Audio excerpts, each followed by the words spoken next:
Joe, you ready for Alex Sure. Jones? Fine. All right. Oh, I've been ready for Let me Alex pull Jones. this up. Okay.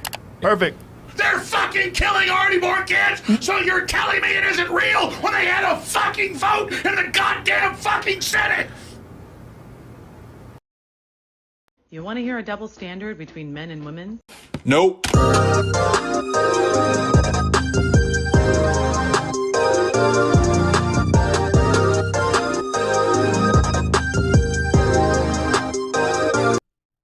Greetings. Oh, that's the wrong button. Greetings. Welcome back to Disenthrall. I will be Patrick Smith. Today we have a cool show for you guys. We have a couple people on with us. The James Freeman. Welcome back to the show, James. How are you? Thanks for having me again. I can't believe you keep doing this. Hell yeah, man. This is Evie again. She's going to eat my face for most of the show. And I believe we also have someone named HBO Matt. Let me see if I can get you up here, Matt. What's up? How's it going? Hey, your audio is really quiet. I don't think we're getting the mic on your headset. It's the same problem with StreamYards. The internet-based browsers won't work with Bluetooth headsets on Android right now. Oh, well, we can hear you good enough. I'll tweak it throughout the show. How's everybody doing today? Good enough. Yeah, James, good. How's everybody in chat? Yeah. Good to see you, AnCap, Alfredo. Awesome. All right. So, what's the plan here today, James? So I was talking with Matt on the phone earlier. After my last stream, Matt called me up, and we talk a lot all the time, actually. And I said, hey, man, you know, a lot of our discussions that we have, I think would be beneficial to other people to hear as well. Some people will just get triggered and upset because, you know, ideas, and some people get triggered and upset about ideas. But I think a lot of the stuff that we say, we should say publicly, and some people might enjoy it. And then Matt informed me about a video that he saw, and we were talking about how do you say retarded nicely? Does anybody know the nice word for retarded? I believe it's just retarded. Okay, so we were talking about how retarded this video was, or how retarded the person at the moment was acting in this video, and then versus, you know, so I guess we were talking about statism retard versus statism light, and then, you know, versus voluntarism, and said, you know, why don't we look at all these different perspectives of this video here? And we were kind of talking about it a little bit, and I said, why don't we do this live? I know some people will get upset that we don't agree with them on things, but I think that others will see it as beneficial. Let's do it live. So I called up you, because who's better to have a discussion with than Patrick Smith and HBO Matt? I love a good discussion every day, all day. Yeah, so cool. And I do that too, man. I'll be having a chat with somebody. I'll be like, man, we need to save it for the live stream, because when we're just talking to like people offline, only 2 people benefit. But when we do it on stream, like potentially thousands can. So that's good. So the plan, I believe, right, is we have a video of a cop watcher. What's the person's name? What is it? Eric Mata. Eric? Eric Okay. Mata? I think it's Manuel Mata. Oh, yeah, Manuel. Yeah, sorry, Manuel. Maybe we should have just kept him anonymous, because because the goal here is not to just bash the guy, although we disagree with some things he said. But anyways, now the name's out there, so what the hell? Other videos, we've already helped him out plenty, so good with the bad. Yeah, I don't intend to be a dick about anything. I mean, this is educational, right? I already did say retard in reference to it, so. Okay. But it's with love. Hey, you know, we're all gonna, anyways. Loving insults. That's me, Patrick. I just can't do anything without being a sarcastic asshole and or a dick. Yeah, if you weren't calling me names occasionally, I would think you didn't love me. That's very accurate. All right. So, what?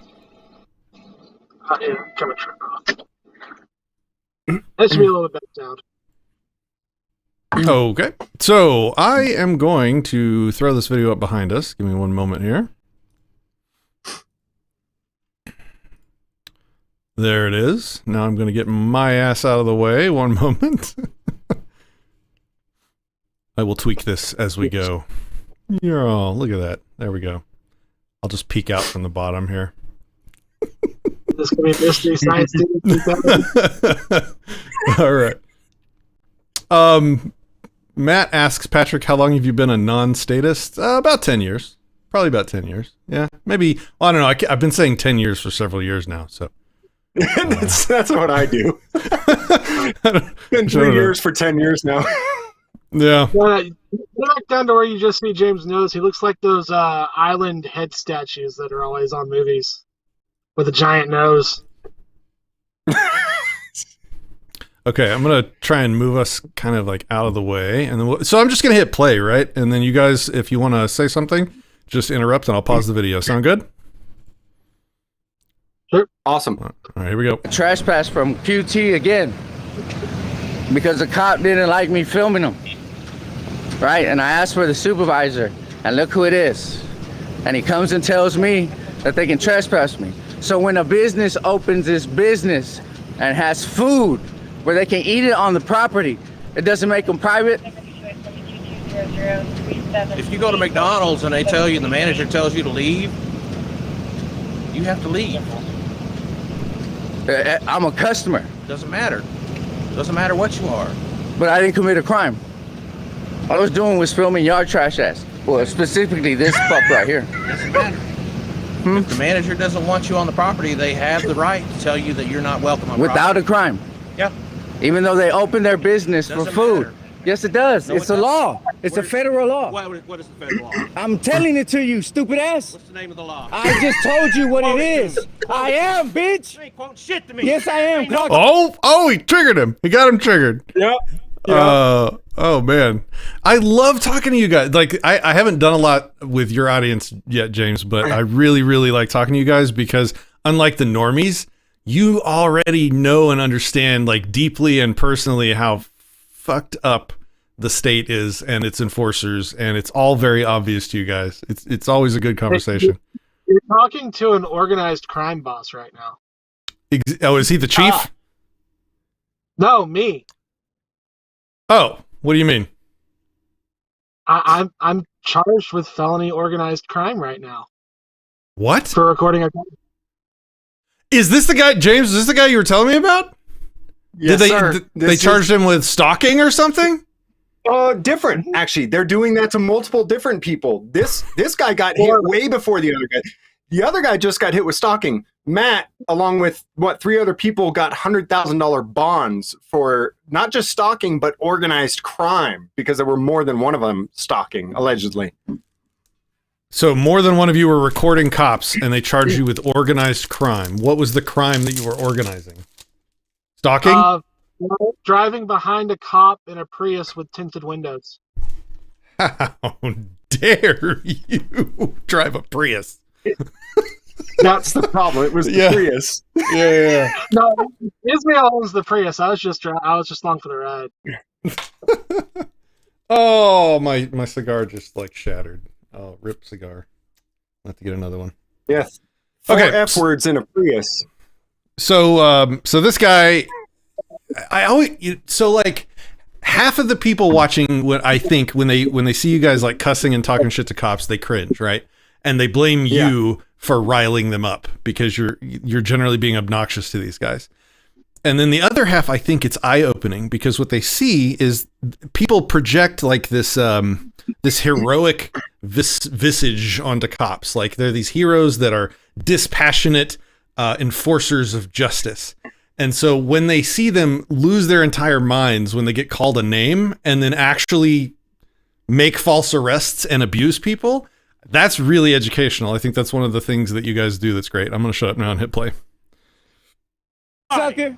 Yes, I am. Ain't nobody. Go get aggressive. Talk to him. Get aggressive. Hey, man, get out you of my gotta go. face. Hey, man. Get out of my face. man, you gotta I'm go. trying to. You're not allowed I'm back trying in to. here, bro. Give me my fucking trespass. Get out of my face, loser. Sign right there, Mr. Mata. No, I'm not gonna sign it. Just give it to me. Just put on there, refuse. What's your name and your badge number? Officer Fuller, badge number 48. What's your name and your badge number? Record 4691. And yours? You know me. For the record, say it. Green 3305. All right, pussy. Oh, look at that pouty face. He's like, green. I have to do what you say because it's policy. And then he called him a pussy. Oh my goodness. Loser. Shut up, bitch. Shut your pussy ass up, ho. I am, bitch. you. I am, pussy. I am. Come on, follow me, doggy. Why? You the one that Jesus followed us Christ. with your harassment. It's not harassment, dumbass. Stop saying that, bitch. You still a pussy. I know, bro. Fucking coward. I know. Come on, bitch, follow me, ho. Your camera's supposed to be on. Uh-oh. Violation. So let's- Violation. Boom. Red lights. down the Yeah, whole time. I know, pussy. See you later, bro. Get Yeah. off the property. Shut the fuck up, pussy. Come on, follow me. Wow. Get off the property. Come on, I'm going. I don't have to run, though. I don't have to run, Patrick, though. I hope you didn't try to Yeah, I know, monetize this. pussy. I never monetize let's anything not. with you in it, James. But let's talk about HBO Matt. Why don't you talk about what you were telling me where we're at right now? So he's Can I interject something first? This Yeah. is Fort Worth PD, right? Yeah. So Yeah. so it bears mentioning for my viewers that this was the police department that I almost became a cop at back before I was an awake person. So when I was telling, so you could have been that. You when could have I- been that bitch ass hoe. basically. So when I tell people my story, my backstory of how I came to understand liberty, and part of that story was beginning the process of becoming a cop, and step one of that process is to go on ride-alongs. I went on my ride-alongs with a officer in the Fort Worth PD, and I, for an entire day, watched what they did.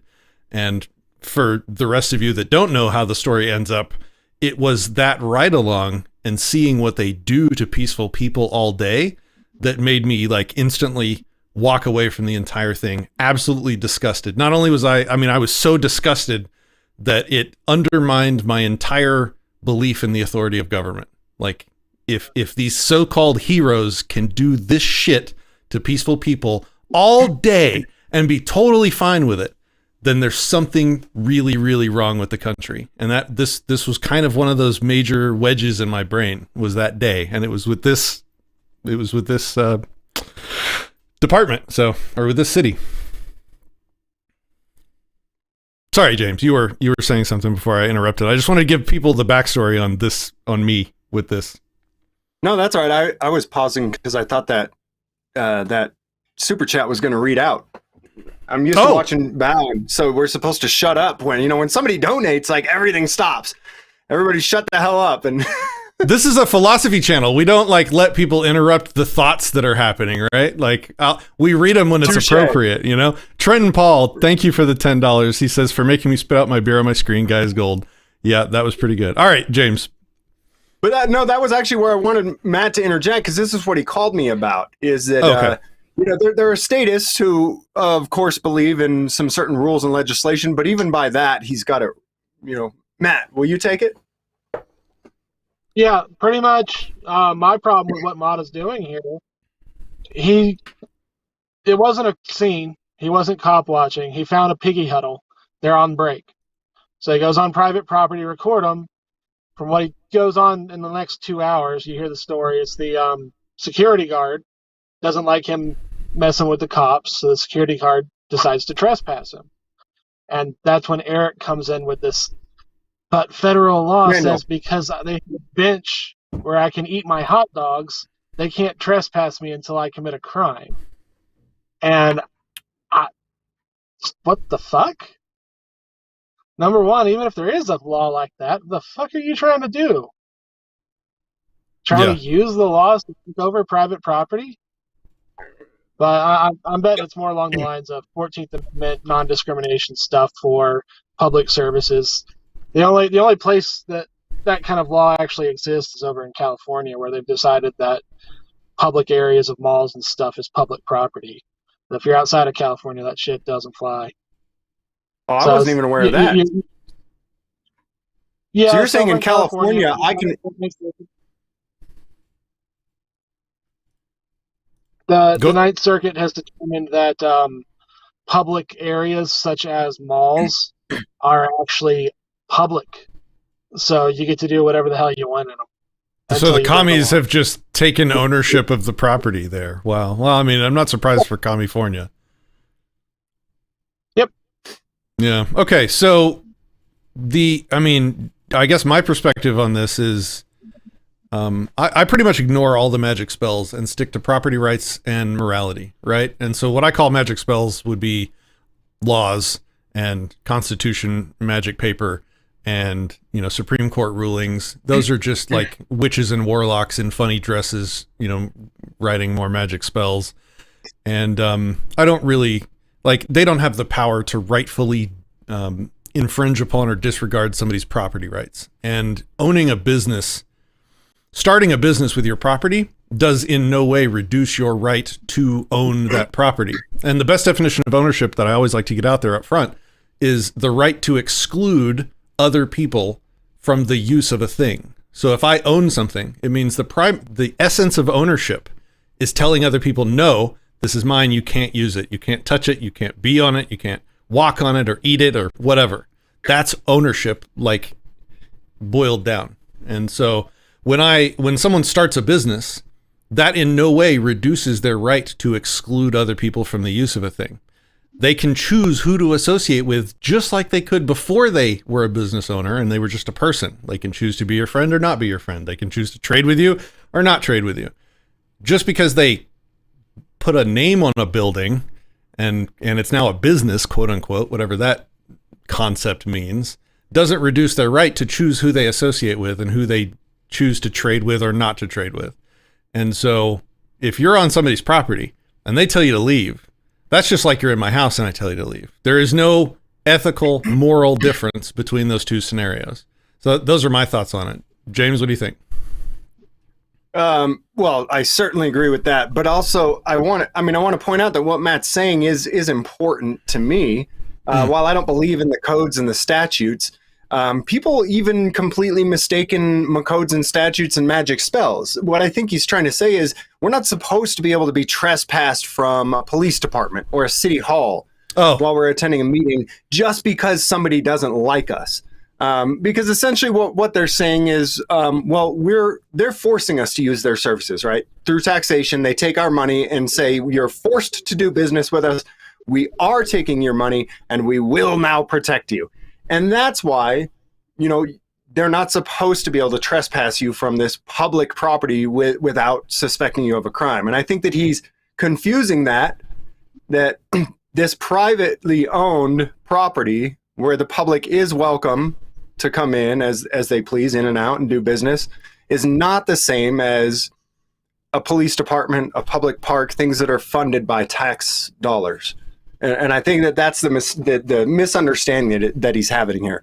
But I also, of course, agree with you, Patrick, that the government, as far as I'm, also, I would say that I think Matt was telling me earlier that he may be confusing that, businesses are told by government, as far as the magical spells, that they're not allowed to exclude you just because you're black or just because you're handicapped, that there's protected classes. And maybe that's what he's confusing. But either way, if we were going to go from a moral standpoint, they have the right to refuse service to you, even if it's just because you're black. They'd be a piece of shit for doing it, in my opinion. But that's what they get to do. With their freedom of association should be allowed. So, there's all those different angles and perspectives to it. The statist versus the moral libertarian perspective.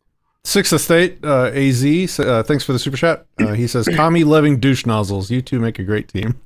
Man, I think I might have to go cop watching with you sometime just to get the other side of this.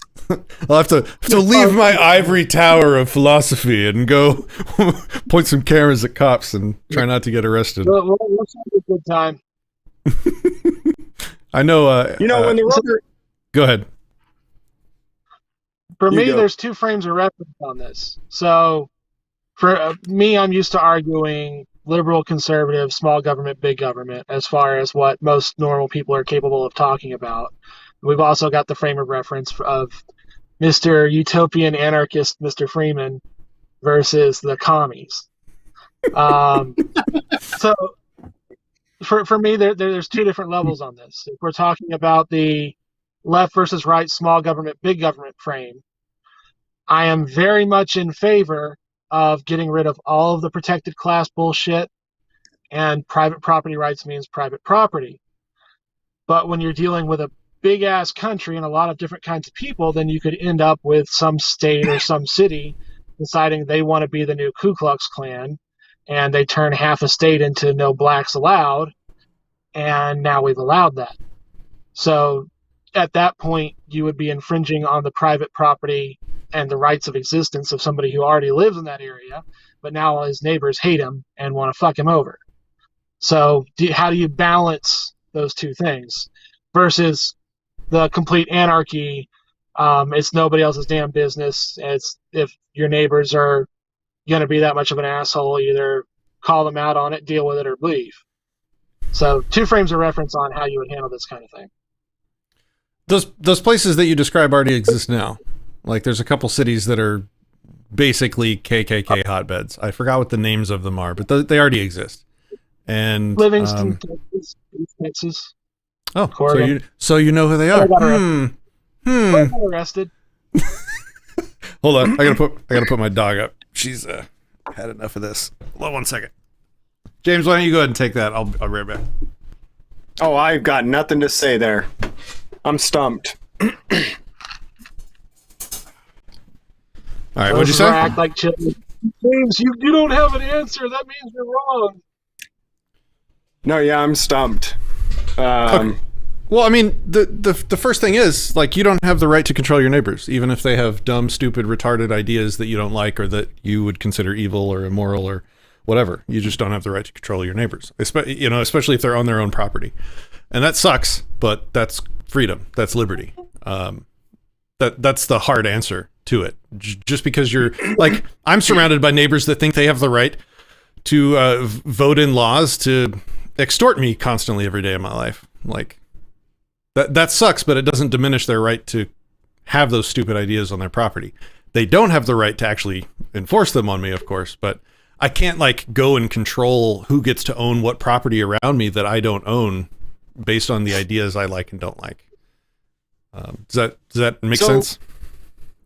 Oh, absolutely. It's just what me and James get into on discussing this kind of stuff is how do you build an actual effective society around that that's going to function and survive, thrive, continue to propagate itself. Well, I mean, as of now, people already, seriously have a dislike for sort of racist and segregationists. That's why there's only those 1 or 2 locations in the U.S. where that's even a thing, right? Yep. So people I already also would- strongly disassociate from people that do that stupid stuff, and they would continue to do so in a free society. And you might. They are certainly going to, in a free society, lose on their property value, for example. Like, it's going to be very difficult to sell your house in a known racist area. So they're kind of kicking their own ass with that stuff. And I think that this is kind of starting to happen a little bit in a few other places too. Patrick, I'm not aware of these 2 places that are outright KKK and don't allow black folks, but they allow black folks. They allow black folks. It's just that you'd probably be pretty uncomfortable if you went there. I've seen. You're gonna get a lot of tickets. I've seen some groups of black people who are trying to segregate themselves again, that want to be able to have a place where they can go where only black people are there and they don't have to deal with white people. And so again, I mean, whether it's one way or the other, I mean, I don't think I get to force myself on those groups. And likewise, if you have a group of white people who just don't want people that look different than them there, then I mean, I think it's low. I think it's silly. I think it's silly, but I still don't think that we have the right to force it on them, to force interaction. That's the difference. That's the difference. You can have an opinion about something or someone or their opinion or their positions, but the line in the sand, the moral line in the sand, is when can you use force to control them? And if they haven't used force to control you or to attack or endanger or threaten you, then I'm sorry. That the freedom equals leaving other people alone, even the really, really dumb ones. Maybe even especially the dumb ones. For me personally, my line, where I think the freedom versus functioning of society goes is that if you're a completely open public accommodation, You can't just say no black people allowed. Or it's more about realities, what kind of situations we would have happen if we allowed everything. So if the only gas station in Nevada for 200 miles decides to exclude some group of people, and you're just driving across the United States, you need gas to live. Do you have the right to enslave? Do you have the right to enslave people to get products and services that you want, just because they have bad ideas? For me, it would only apply to some place that's a public accommodation open to the public in general. How does private club do what you want? Sorry to interrupt. I thought you were done. Yes, private club, do whatever the fuck you want. It would only be something like a completely open gas station or grocery store. That would be it. So, what is the sort of magic spell that when I open my property up to the general public, what is the magic spell that causes me to lose property rights? What causes me to lose ownership over the property? What law would be used to enforce it? Say it again. 14. You're talking about like what actual federal law would be involved? I'm saying 14th Amendment, American with Disabilities Act, as far as the spells, the actual laws. Yeah, I'm just saying, like, at what point in time did I consent to something that caused me to lose my ownership over property? And this is where we move into the anarchist frame of reference, where we're talking about the Constitution, social contracts, and all that fun stuff. Where does every person have to agree to go along with what the society before them, their forefathers, decided and voted for? Or is it got to reset every time everybody's born? You get to decide whether or not you want to participate. Double that.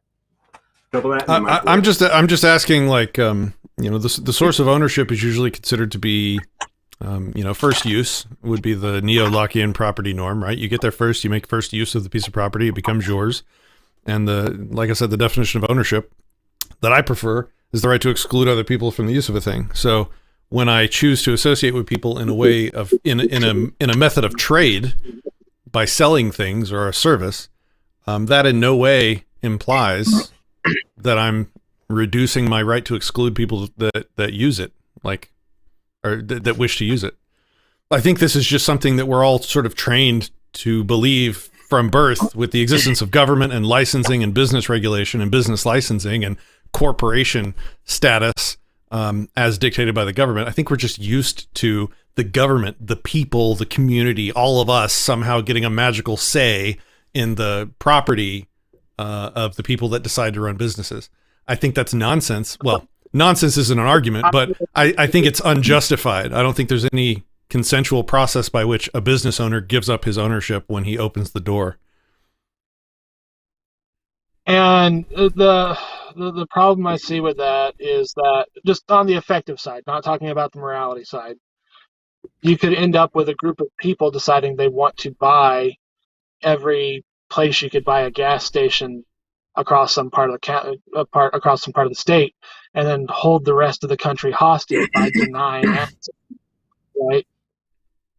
So I would say when we start going this deep into it, I love going into the philosophical side on principle, but I don't exclude the real life ramifications of actually doing that behavior and what you could end up with sabotaging your country or your society and creating even more conflict. So your predictions on the future do not justify you forcibly controlling people. That's the first thing. That is a moral issue. So just because you think that without government pointing guns at people, everyone would buy all the gas station locations, does not justify you pointing guns at those people to prevent them from using their property how they want, right? That kind of shit actually happened. Say it again? That kind of stuff has happened before in this country. No, what do you mean? Old school monopolies, Chinese working on the railroads, robber barons. All of those monopolies were facilitated and existed only because of government involvement. Oh, agreed. I'm just saying it's happened before. Only with the guns of government is the point. The only way you get a monopoly. the way the audio is working out, like when I'm talking, I can't even hear you at all. So I'm trying not to interrupt you, but if you're talking when I'm talking, no one can hear you. So just so you know, and I didn't do that on purpose. It's just how it's working out. The only way you get a monopoly is with government guns. In your gas station example, that would never happen in a free society because people would be aware of what you were trying to do. If you were trying to buy up all the locations for a gas station, which is kind of an absurd thing to think about in and of itself, because you can put a gas station anywhere, right? Mostly anywhere. But let's just say that there were only certain locations where gas stations could be built. The moment you bought 10% of them, all of the other gas station owners would probably get an email saying, hey, this guy's buying up a shitload of gas stations, get ready. And a lot, maybe a percentage of those would raise the prices that they sell to because they know that you're trying to buy them all up. And so then let's say they pay those higher prices and now they get to 25% ownership of all of the locations where gas stations exist. Well, now the remaining 75% are like, oh, wow, this guy's serious. He's trying to buy everything. Maybe jack up the rates, ask a little bit more. By the time he hits 50%, even by the time he hits 50%, the price of the next gas station he wanted to buy would be unrealistically high. Certainly he would never in a realistic scenario own 100% or even anywhere near 50 or probably not even anywhere near 20% without guns. You have to have guns to have these monopolies. Okay, I'll shut up and let you talk. Go ahead.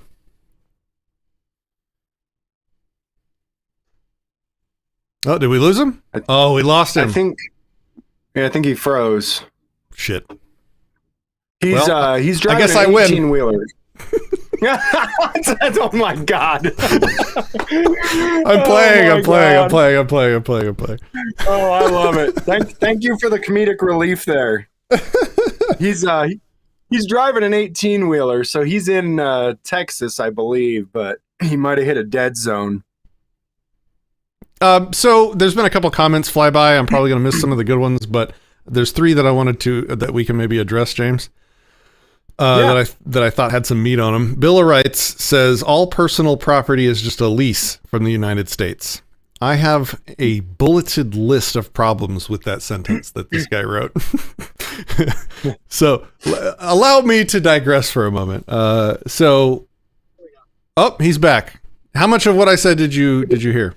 I brought it up until you guys said I was freezing up, so I got everything. Oh, okay. Oh, good. So yeah, go ahead and respond if you have any thoughts. Completely agree that government involves creates most of these monopolies and they can't exist without them.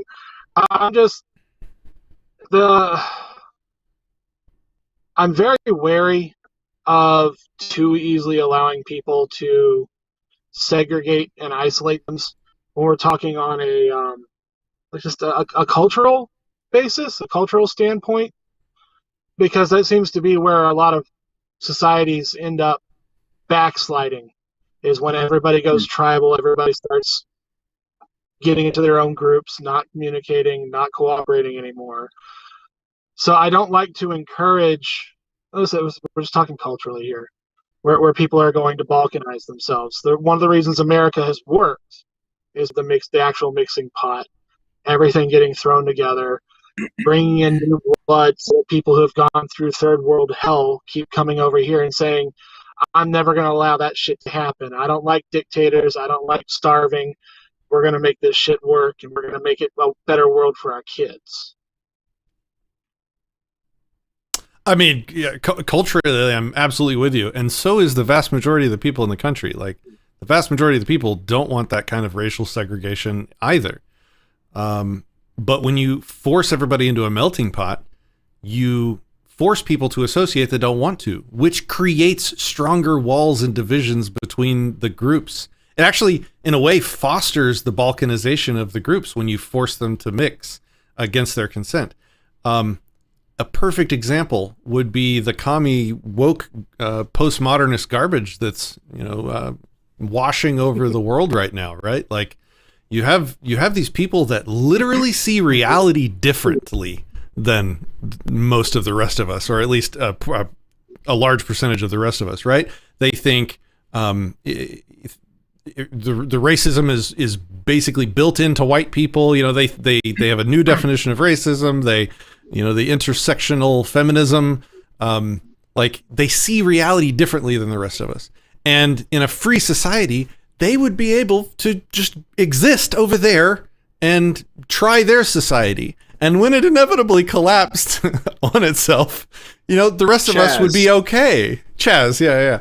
But when the government forces us to continue to associate with California, for example, like it makes everybody hate each other more rather than just be like, okay, you're weird. Why don't you go be weird on your property over there and I'll be normal on my property over here and we can coexist. We can't coexist when those people can vote government guns to point at us to, for example,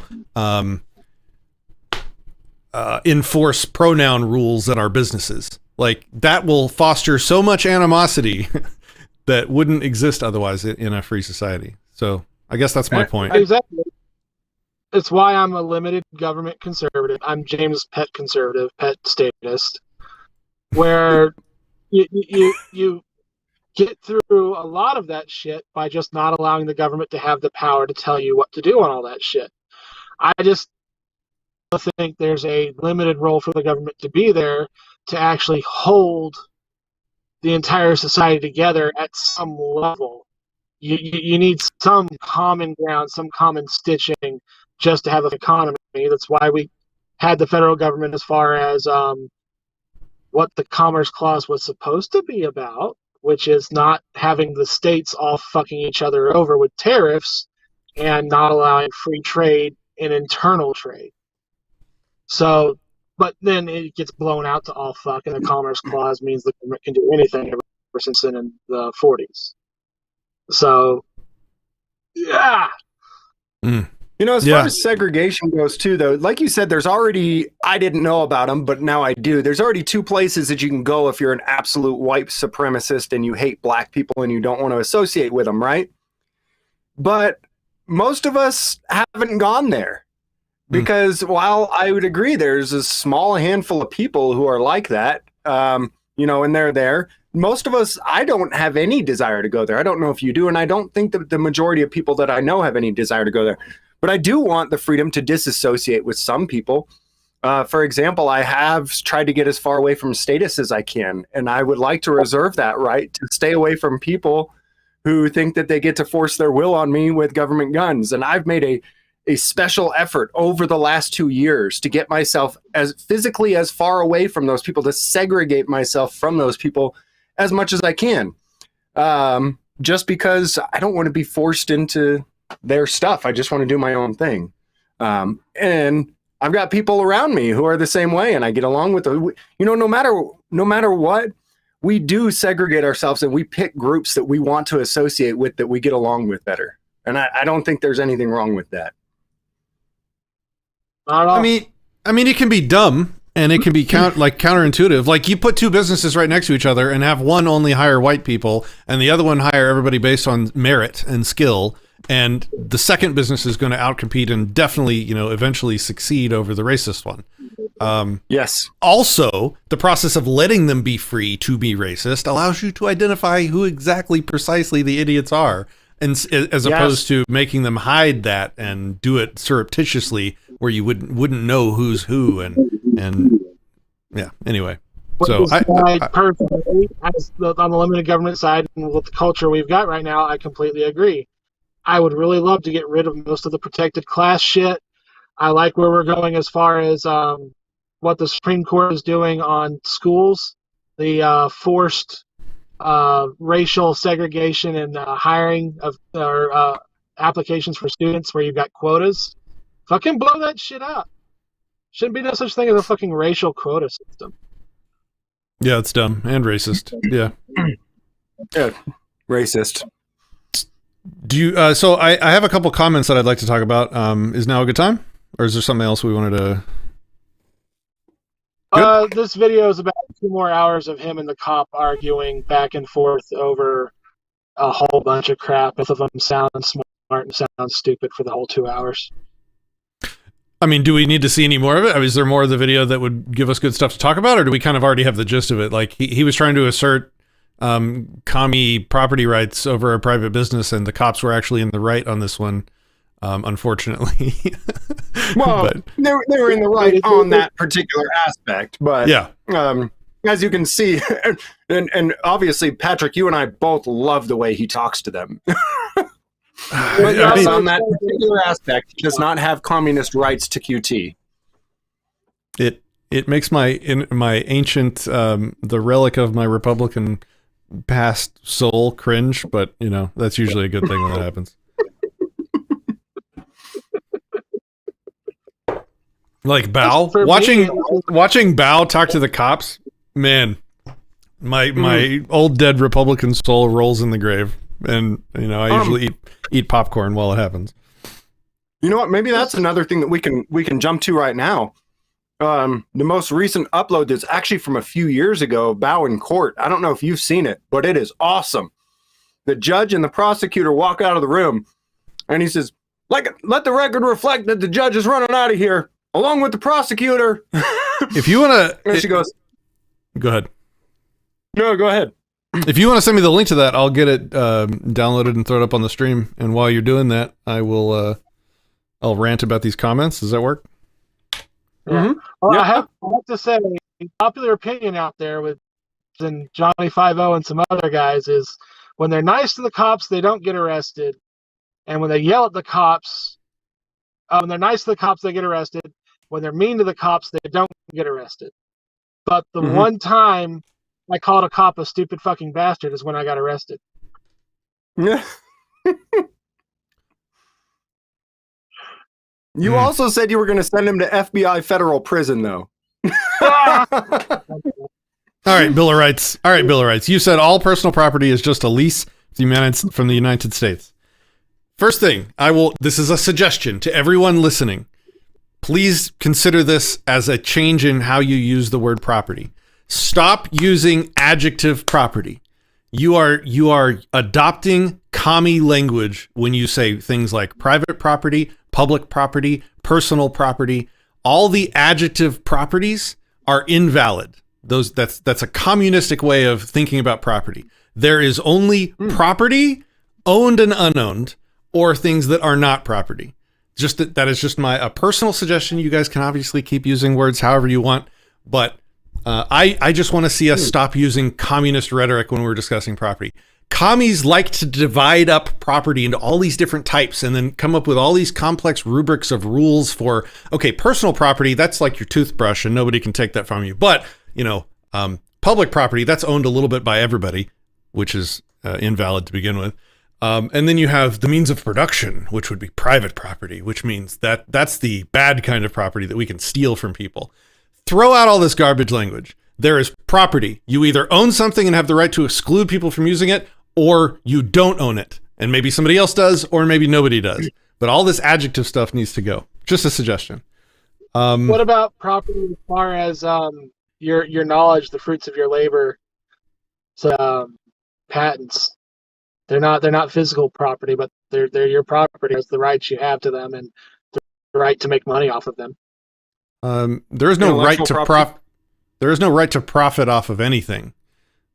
Real property or fake property, like intellectual property. Like intellectual property is an invalid form of property. Maybe that's a separate discussion, or we can do it now, whatever you'd like. But it's going to take forever. Yeah, even if it were a real form of property, a valid form of property, which it's not, even if it was, you still don't have the right to profit off something. Like, I own this house. I have no right to profit off of it. I have to hopefully try and figure out a way to profit off of it and sell it for more than I bought it for. Sure, I can try and do that, but I have no right to. Okay, so that would be a definition we could have a difference on as far as a right to make money off of it. I wouldn't say you've got an intrinsic right to make somebody pay for it. You've got an intrinsic right that else can't stop you from trying to make money off of it. I mean, language is, I mean, you can't be on this channel without being ready for some pedantic discussion of language, because I know. That's just philosophy. We really have to get to what we mean by words, right? So like, yeah. So you disagree in the end, but at least as far as you're debating, you need to understand what the other person's definition is, or the whole fucking conversation's pointless. Said very well. Yes. Yes. Okay. So back to Bill of Rights' comment. He says all personal property is just a lease from the United States. The second thing I don't like about that sentence is, look, I understand what people mean when they say, well, we don't actually own anything. The government, taxes us, and for them to be able to force taxes on us means that they actually own it and we're just like renting it or leasing it or whatever. I understand what people are saying when they say that, but when you're giving them the win when you say that. You are talking about property as if they own it, and you don't have a claim to it. And if you don't have a claim to it, if you don't own it and they do, then stop bitching about taxes, because it's their property and they can tax you if they want to, if it's their property. But it's not. Our claim is to the ownership of the property. So I advise you, I would suggest that you don't talk about property like that. They don't own it. We're not leasing it from the United States.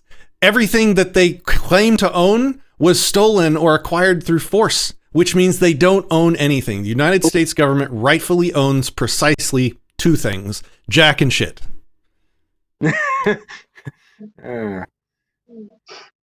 Okay, so maybe I'm maybe just you gonna wouldn't say that if you actually realized how valuable shit is, because we use it in our garden all the time, and I don't think that the government owns my shit.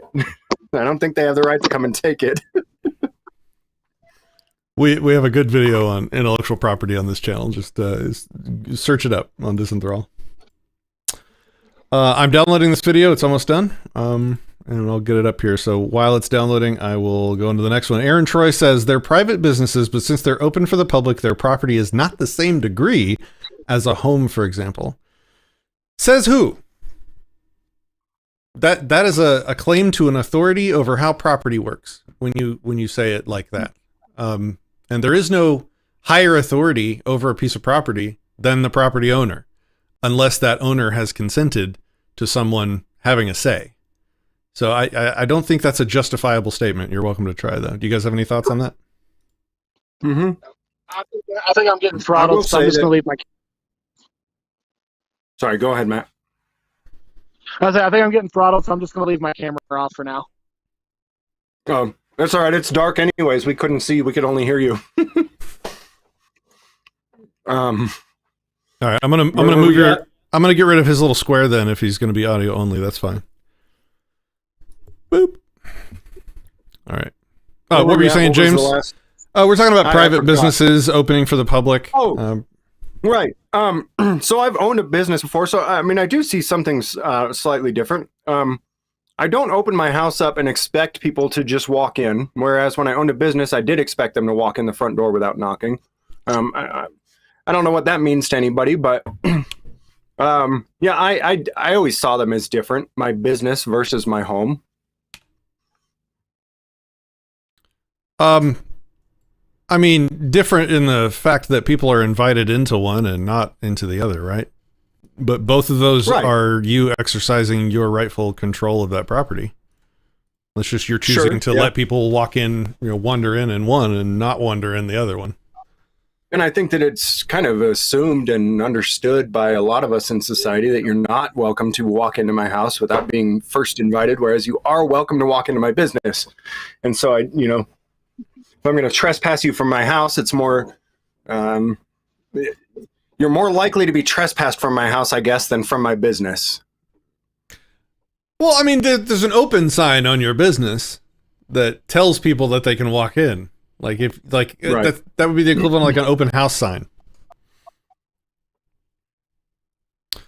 Yes. Okay. So the last one, I have this video already, but the last one I wanted to address was, are journalists a protected class? Oof. You want to talk about that first?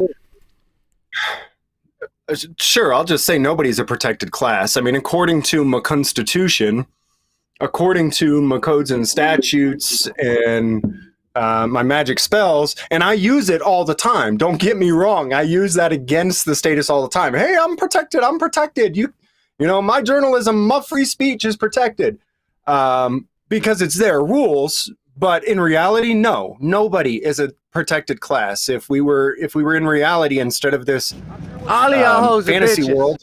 Sorry, go ahead. My bad. That was perfect. Yeah. Oh, it keeps playing. Sorry. Hoes and bitches. Yeah. All right, I got this video right. Yeah, protected classes don't exist. That's not. I mean that's a thing. So the guys in government with guns protect certain groups of people. So in that regard, protected classes do exist because the guys with guns will point guns at you to protect one group of people, but not another. So yeah, that's definitely a thing. Our journalists. Even that doesn't actually. Sorry, go ahead, Matt. Government agents would be the protected class, from what I can tell. That's the truth. Let's see. Last one.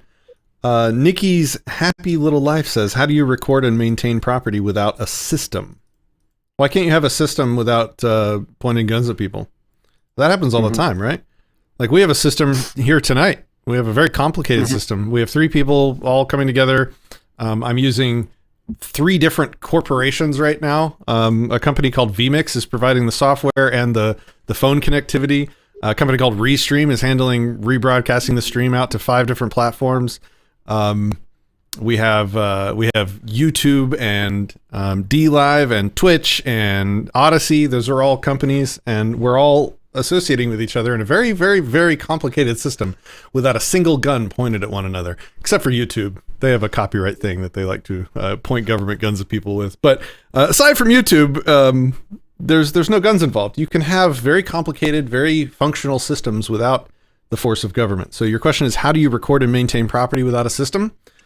I don't know. Off the top of my head, have you heard of Bitcoin?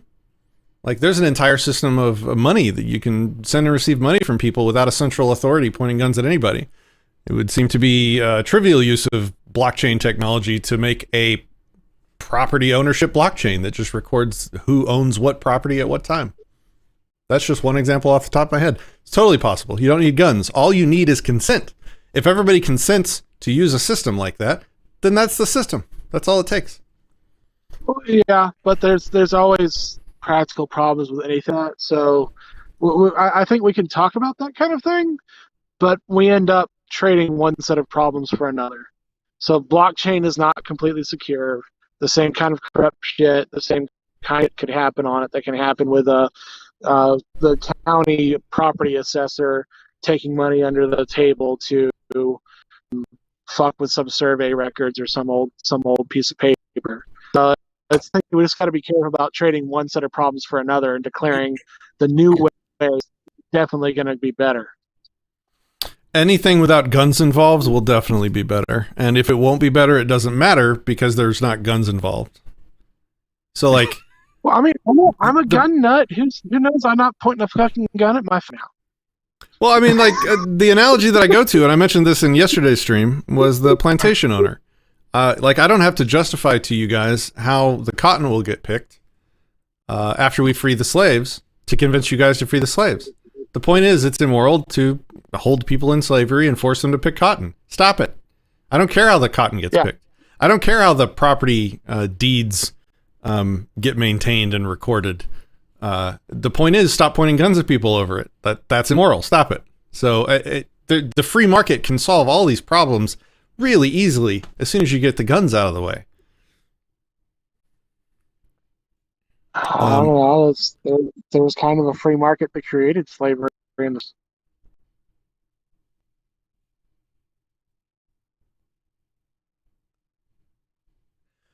Who were the first slave catchers, Cop Watcher? Oh, God. Well, are we talking about the Africans themselves, the Dutch, or are we going way back old school for the last 20,000 years? Pick one. Okay, I guess we could go with the modern and stay with the Africans selling their own captured war prisoners to the Dutch. And if anybody tried to stop those people from doing that, what was the group of people that would have forcibly prevented you from doing so? Like if you wanted to go into a plantation and free all the slaves, who would have stopped you? Another group of people that disagreed and brought guns. The local warlords would have been the answer back in the day, and in the more recent times, it would have been like what were the original pigs called? Slave patrol. So yeah, slave catchers. Anytime I talk about capitalism, I'm not talking about I mean, by definition, I'm talking about free trade, laissez-faire, absent force and coercion. So if you're talking about slavery, you're definitionally, at least according to how I use the term capitalism, you're not talking about capitalism because there's slaves involved. Like, that's force. That's not free if people are enslaved. If you're using a different definition of capitalism, that's fine too. I'm just, so we can communicate clearly. If I say capitalism, I'm talking about the absence of coercion. Yeah, let me reframe it because I'm pulling stuff in that me and James have already been talking about. Is for James' version of volunteerism and anarchism, that's one of the discussions I like to have with them, is when your neighbors are doing fucked up shit to other people, what do you do about that? So it's everything from, is the neighbor is beating his wife or raping his kids or taking people's slaves, or a big group of neighbors are deciding they want to use force against you, but now you don't have a group because you volunteer as an anarchist and they're going dictator. So now they're a lot stronger than you. So in fact, when we're talking large level and countries in today's world, how would you get that system to end up getting raffle stomped by some other asshole? Well, I mean, you just described the current situation, right? So, like, the biggest warlord has won. It's a very difficult one to take down, but it wouldn't be if everybody didn't believe it had just authority. Like, there's if 300 million people in the United States realize that the governments that they are ruled by were invalid, how long do you think they would actually hold power for? Precisely 0 minutes. Like 15. 15 minutes. It would be like the speed of light. A wave of realization would come over everybody. It's the superstition. James was just live streaming a book called The Most Dangerous Superstition. It is the superstition in the just authority of the government that allows it to exist. If people understood that it was actually a warlord, they would not pay their taxes willingly. The IRS would have to go around and threaten everybody, like door to door. It would be totally untenable. It would not function. The only way they exist at the scale they do is because everybody believes that they have the just authority to do that stuff. The whole point of this channel is to, like, dispel that superstition. They're just a warlord that everybody believes in. So stop it. Disenthrall in a nutshell. Completely agree on a lot of levels. For me would be what happens after that. So we don't have a large military anymore. We don't have a national focus. So what happens when fucking Mexico or Europe or China or Russia 5 years later decides, yeah, those guys, we can ask now and take all their shit from them. We don't have a military anymore. So that's where I counter the philosophical complete lack of government anarchist level of things is, what do you do after you've got the system you want in place when there's still a whole bunch of shitbags out there who want to take your shit from you if you don't have the power to defend yourself? I mean, like I said, everybody's still going to have their gun. Go ahead. You don't need government though to defend yourself, right? It was Japanese admiral. How do you say his name? Yamamoto. Said he would never invade mainland U.S. Not because he was afraid of the military, but because he was afraid of the individuals living in the mainland U.S. There would be a rifle behind every blade of grass. He didn't fear the most allegedly most advanced military in the world. He feared a bunch of individuals who were willing to stand for their own freedom, their own individual liberty. Do you really think there's enough rugged individuals left in the country to act that off anymore? No, because they believe in statism. And so they believe in authority. And so they believe that if an authority tells them, whoa, stand down, don't stand against this warlord and this thug because he's authority and therefore he's the good guy no matter what he's doing to you. No, yeah, everybody will stand down, and they have. Yeah, as I said, that's where I come in on this argument is I would love to see a lot of this shit happen. But at one point, if we actually did make it happen in a reasonably tight time frame, we're talking days, months, years instead of decades and centuries, would you actually be able to get it to work and not completely collapse our society to the point where we're going to get our asses kicked by somebody else or just fall apart? Well, that's probably going to happen anyways. We're 7 steps of democracy. We're on like 6.5. I don't think we got too much time left anyways. Yeah. This is why I love it. Go ahead. It might be better to frame this, like we've talked about before, trying to get the word out, teach this kind of stuff, record it, make sure it survives so that the next generation, the next round can use it to try to do a better job. Okay. I mean, this is a really cool, in-depth, detailed conversation, and we can go wherever we want this to go. Do you guys want to stay on this, or do you want to go watch the bow thing? I say for comedic, yes, for comedic relief, let's lighten this up for a minute. Let's watch bow, and then maybe we can come back to it. Let's do it. To look at the arrest affidavit, and now you want to include this and let all these people run out of here? That's what's going on Your here? behavior is preventing me from... Man, your behavior is preventing me from having a just hearing. You said you said I can make progress today. You said I can have a fair and meaningful hearing. How is it fair for everybody to run out of here after you dragged me down here 1,400 miles, huh? How is that fair? This guy doesn't even want to be here. Look at how ashamed he is of himself.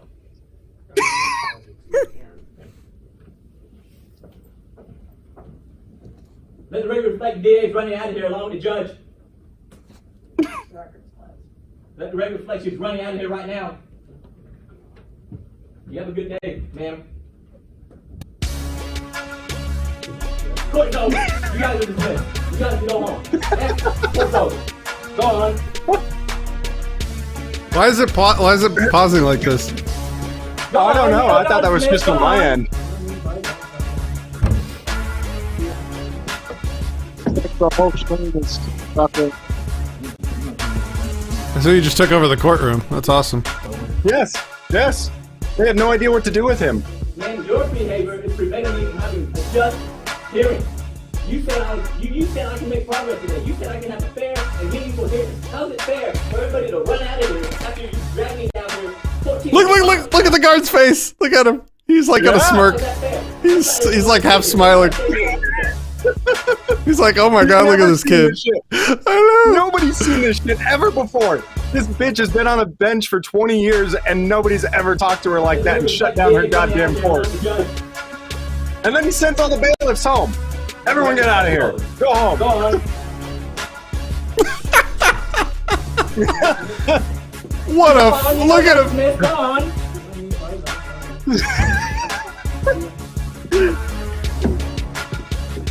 His name is Stash. What a mic drop.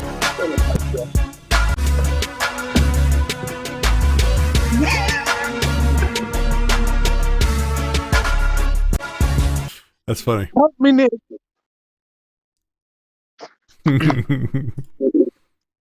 I think I actually got arrested. I miss going to hearings with Bao. Having the state threaten you really does suck. But going to their rituals with Bao is a lot of fun. One time, he had the whole court all flustered. They brought in another judge from another courtroom because he wouldn't, let one of their bar members speak for him. And this other random judge stands up and starts trying to speak for Bao. And Bao's like, so what? Now anybody can speak for me? And the judge goes, well, yeah. And so I stood up. I'm like, I'll speak for him too. Wow. He just makes a complete fucking mockery of their courts, and it is the most beautiful thing I've ever seen. That's crazy. What other cool videos are there? There's the one where I got Bao arrested. That sounds bad. You might have heard I'm the flashlight king. So I got Bao a really bright flashlight, and he kind of used it and got arrested for it. Oh, like for pointing flashlight at cops? Yeah. Mm. I don't even like that video. That was some violent bullshit. But I do like the part where he gets out of jail and he's got the citation and the judge asked him for his paperwork, but he had actually wiped his ass with it while he was in jail. In jail, he took a shit, wiped his ass with the court papers. And when the judge asked for it, he slapped it up on his table and so there you go. The judge was like, whoa, what is this? There was shit on it. I don't think that one. Wow. I need to talk to Bao. I haven't talked to him since he was in town like years ago. He's live right now. Oh, yeah? Right on. Yeah. That's how God makes his money is by stealing other people's shit. Other people's intellectual property, right? That's what he says on his own streams. He says, like, I'm not going to mess with you guys. I'm just stealing other people's shit because y'all are dumb enough to watch me. So I'm going to keep doing it and keep making money. Yeah, all he does is he restreams other people's stuff. But the thing is, like all the stuff that he restreams, that I watch him restream it, but I won't actually watch the people that whose content he's streaming. I only watch it through him. Yep. All right. So we had a good discussion about property. That was fun. Are we on the same page? Are you an anarchist yet, HBO? No, I told James that my problem is with complete anarchism is I just haven't seen anybody put forth a system and a model that would actually work in the real world with what we have to deal with today. As far as like I told James, the only hope humanity has is that we get off this goddamn planet and we get to enough other places that we can survive before we kill ourselves off. So if we want to go make anarchy world and start off with everybody on the same page, maybe you could actually make that work. But I don't think you could ever make it work on the planet Earth. So what system do you want to be in place? And that's not even the correct way of talking about it, because freedom isn't a system. It's just a relationship that you have between people. But would you prefer to have that freedom between people, or would you prefer to have a government? For me, the system that seems to be the best humanity is capable of actually work with the least amount of damage is what we started trying to do a couple hundred years ago, limited government, constitutional republic. Well, you know, we were the first ones to, I would say, put it into a system that actually had a chance of working and promoting freedom to everybody. But we were the first ones to do it, so we got a lot of shit wrong.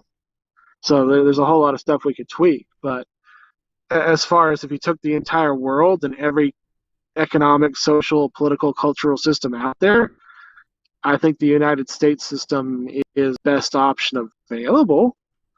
It's gone to hell right now, but whenever we start all over again, I would still want to start with something like a constitution close to what we've got right now.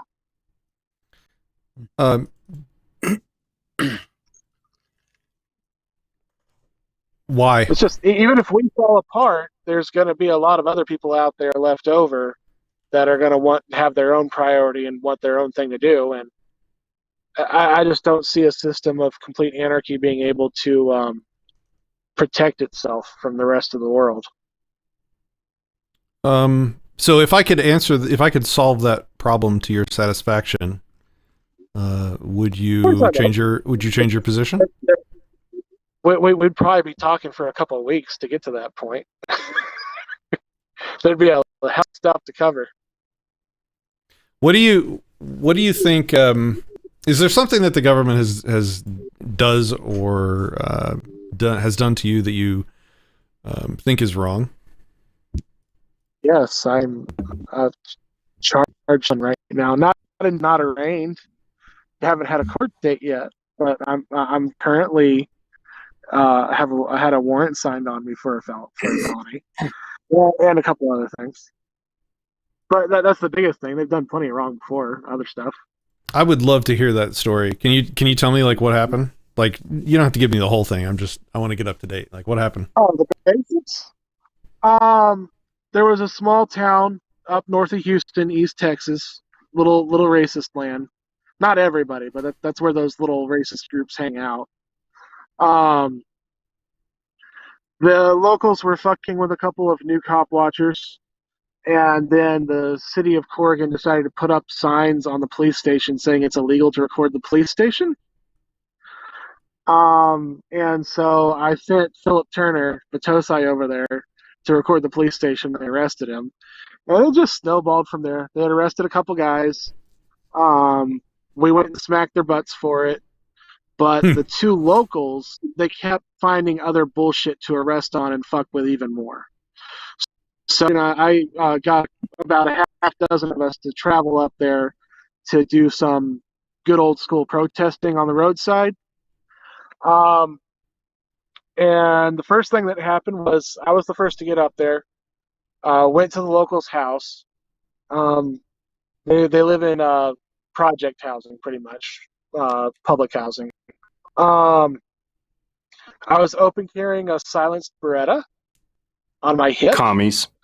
and at some point, from me just walking from their front door 100 feet to my car, they called 911 saying, I think my neighbor is going to be assassinated or something.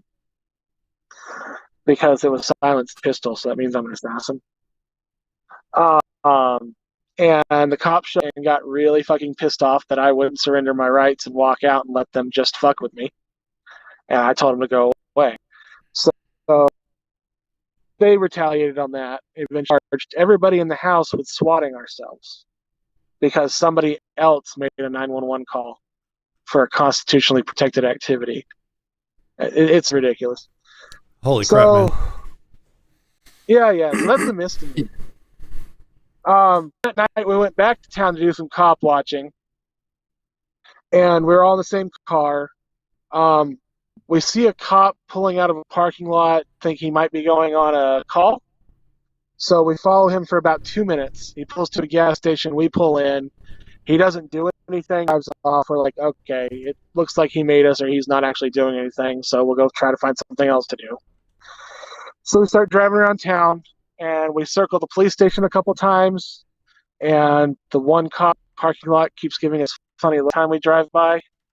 So this time we roll down the windows when we drive by and make funny faces back. There's just smile. And they pull out and chase us.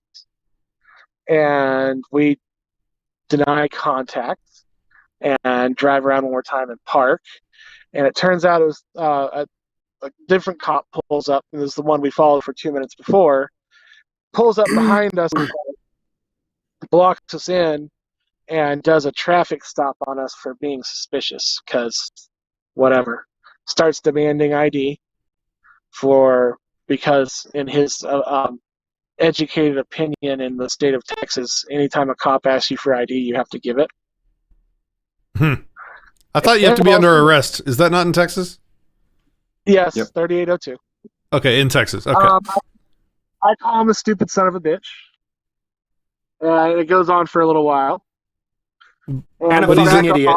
But he's a hero. He's a hero, though. Why? Like, how can you do that? Oh, yeah, no. It's not robbing the bank or doing a terrorist attack on the police station or something. We put the videos up. James helps put the videos up. A shitload of feedback from the public. So they get pissed off over that. They have their detectives start investigating us and write up bullshit affidavits that don't actually include any kind of crime and get their pet judge to sign off on it and put $105,000 bonds on all of us.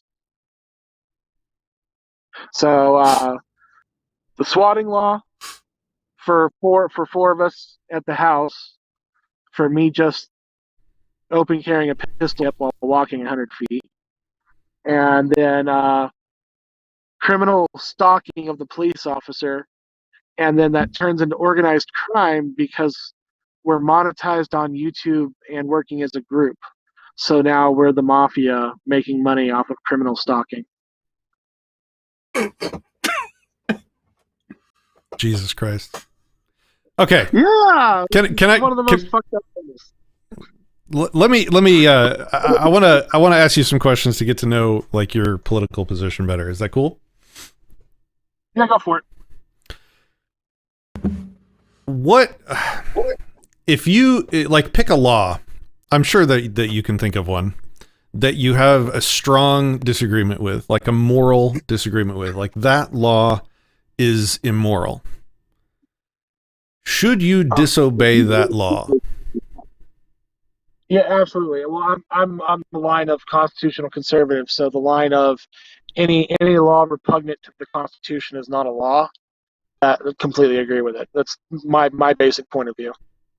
I didn't ask if it disagreed with the Constitution. I asked if we can think of a law, even if it was in the Constitution, that you thought was immoral. Should you disobey that law? Yes. Good. I absolutely agree. Yeah. So, I mean, that's an important question because a lot of people would struggle with that. A lot of people wouldn't realize that what you just did is you put your own moral judgment above that of the law and the government. That's a powerful, important thing to realize. Like at the end of the day, your sense of morality and what is morally justified overrides what is law. And a lot of that is what the founding of our country was supposed to be about. No, it wasn't just taxation without representation. It was also freedom of morality and religion from government out of you, your property, your rights, your family, your entire life. If you know that something is bad to do to somebody else, is it okay for you to try and get someone else to do it for you? So as long as it's not you doing it, it's okay? Or is it also bad if you pay or hire somebody else to do the bad thing for you? It's also bad. Okay. So that obviously the analogy there, and I agree with you totally, right? Like if it's immoral to hold somebody up in an alleyway to rob them, it's also immoral for you to hire somebody to do that for you, right? You're talking about like the IRS as far as tax collections, yeah. Well, that would be one of a billion examples, right? Where people basically use the government to do a bunch of terrible things to everybody around them, right? Yep. Okay. So I think then the next question's easy. Can people by voting give politicians the right to do things which none of the people voting have the right to do themselves? Here's where we get into the fun part. As a basic premise on its own, I would say no. But then we get into the weeks-long philosophy on if you don't allow any of that, if there's no collective right that you can create or delegate, then how do you make a actual functioning society? So that's where we would get into on my end. Can you anarchy and volunteerism actually work without some kind of without the users, without being able to vote, without having a majority that can decide what happens to some level? How do you get that system to work? I mean, I understand your fears with that stuff. They're very, very rational fears. Like, yeah, if we don't have this thing that has always existed and that we've always been taught is the just authority to right the wrongs and to protect us all, if we get rid of that, how the hell are we going to be safe? And how the hell is society going to be at all ordered? I understand. Believe me, I had all those same questions, years ago as well. But the question I asked, and I would love a really clear answer on it, is yes or no, can people by voting give politicians the right to do things that they don't themselves possess? As a basic moral question, I would say no. I mean, I agree, and I don't think anybody has ever made an argument opposite of that. Like, you can't give somebody else authority to do something that you don't have the authority yourself to do. That's pretty obvious and plain to see, right? Yes. And so obviously the implication of that is, we don't have the right to tax people. We don't have the right to regulate the people around us and what behaviors they can and can't do and what speech they can and can't say and what businesses they can and can't run and like all of these things. We don't have the right to do any of this stuff. And yet somehow people cast votes that somehow magically, invalidly, empower these politicians to do all those things that none of these people have the right to do. What do you think about that? James, I agree. James has a couple of really fun books that focus on just that he's always promoting. Which ones? I don't even remember the names of them. Do you remember, James? What's the one about the magic voting system that you like so much? You were playing the audiobook of it. Earlier today? No, like a couple of years. You brought it up and you've played the audiobook on your stream. Some of the audiobooks I played are Frederick Bastiat, The Law. I've played today there was The Most Dangerous Superstition. Those are like my two always go to. Sometimes I talk about Lysander Spooner, the Constitution of No Treason, or the Constitution of No Authority. I'm not sure. Is it one of those? I think Greatest Superstition probably is the one that's closest to what Patrick's talking about right now, as far as not being able to vote power to a group that you didn't have as an individual. You know what? There's also one that's kind of a Christian pacifist type perspective. Leo Tolstoy. What was that book called? Tolstoy. The Kingdom of God is Within You. And that talks about like war and, if it's not okay for one man to kill one man, and it's not okay if, two of us decide that we want to go kill this guy, that it's okay. It's not okay if 100 of us or 1,000 of us. So how many men does it take to turn an immoral act into a moral act? But well, I mean that was kind of that was kind of my next question. I was going to ask him like, and these are all like super basic questions, so none of this has got you. I have agreed with everything you said so far. I understand. I know where this argument's going. It's just it gets really deep when you're actually trying to figure it out on a level that's going to work out versus a level of what's pie in the sky ideology. This whole conversation gets real deep real fast. I hate the pie in the sky stuff. It's so detached from like basic understandings of morality and relationships. And that's not at all what I'm about. Like, these are all really straightforward questions, right? Like, here's another one. Do you believe that right and wrong apply the same to everybody? Like, if it's wrong for me to murder, is it also wrong for you to murder? And is it also wrong for a soldier to murder or a politician to murder? Yes, but that's where we run into problems with applying an anarchy system worldwide. Is because there's other culture groups out there who have very, very different ideas of what's right and wrong than we do.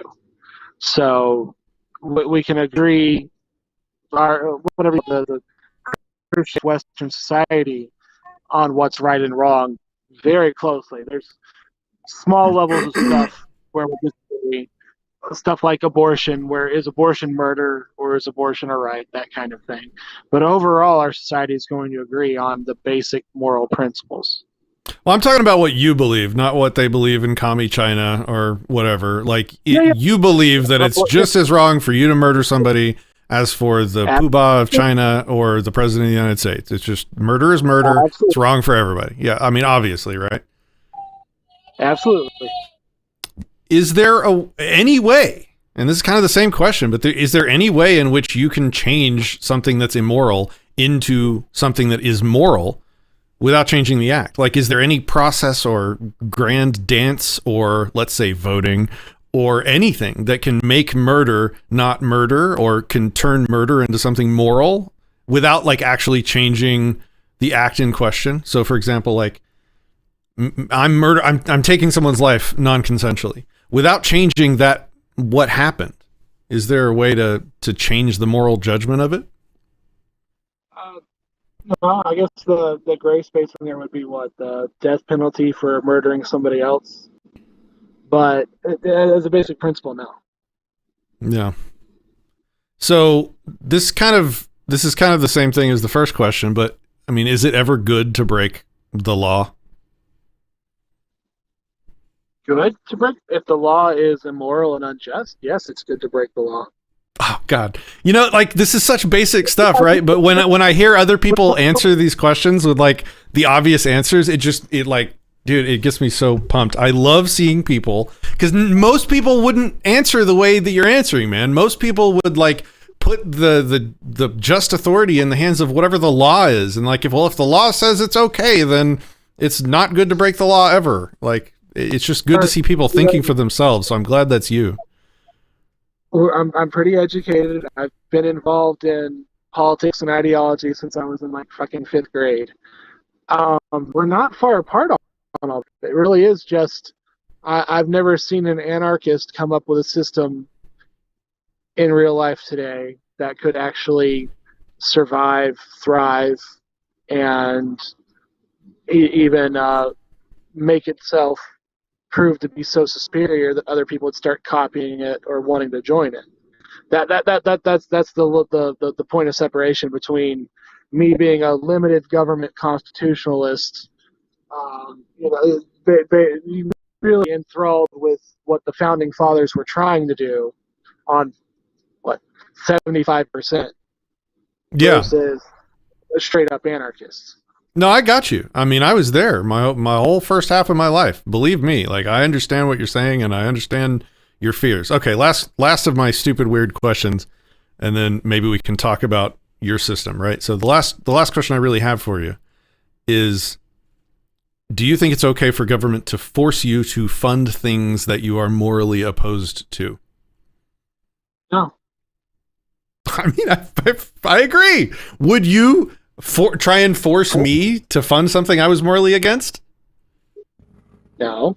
Of course not. And I would never force you to fund something that you were morally opposed to. No, even if we disagreed, I would not force you. I would afford you the respect of not forcing you to pay for things that you don't want.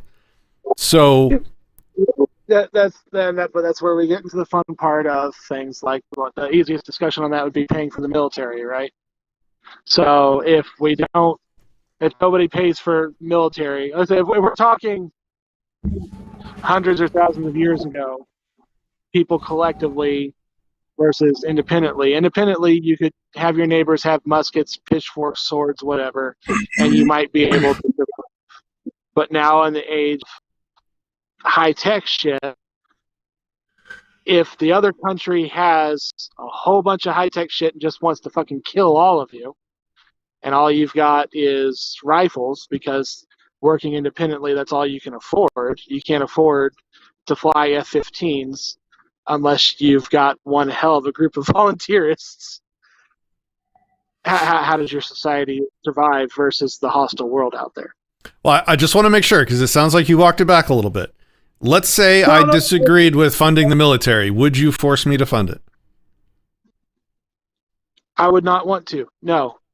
But I also I need to see a system where we can make that work without everybody getting their butts kicked. Let's say it's not a fear thing. It's just an analysis of history.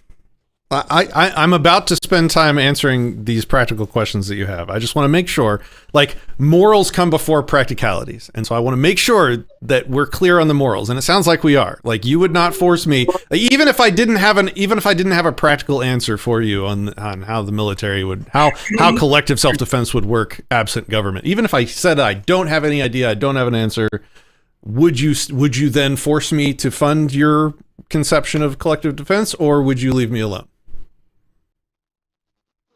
I would leave you alone. HBO Matt, you're an anarchist. Welcome to the club. Now let's talk about practicalities. Yeah. Like, I said we're not that far apart. No. Like, that is the position. I don't have the right to force you against your consent to do anything. That is the anarchist position. There are no valid rulers over either of us. I'm not going to control you and be your ruler. You're not. You've just said that you're not going to control me and be my ruler. Welcome to the club, friend. Now that we have the moral like argument out of the way and we agree, now we can brainstorm all the cool ways that we can solve all these problems about how we're going to collectively defend ourselves and, you know, how we're going to handle property disputes and, you know, when our neighbor's punching his wife. Like, now we can have all these fun, practical conversations because we agree on the morals of the situation, right?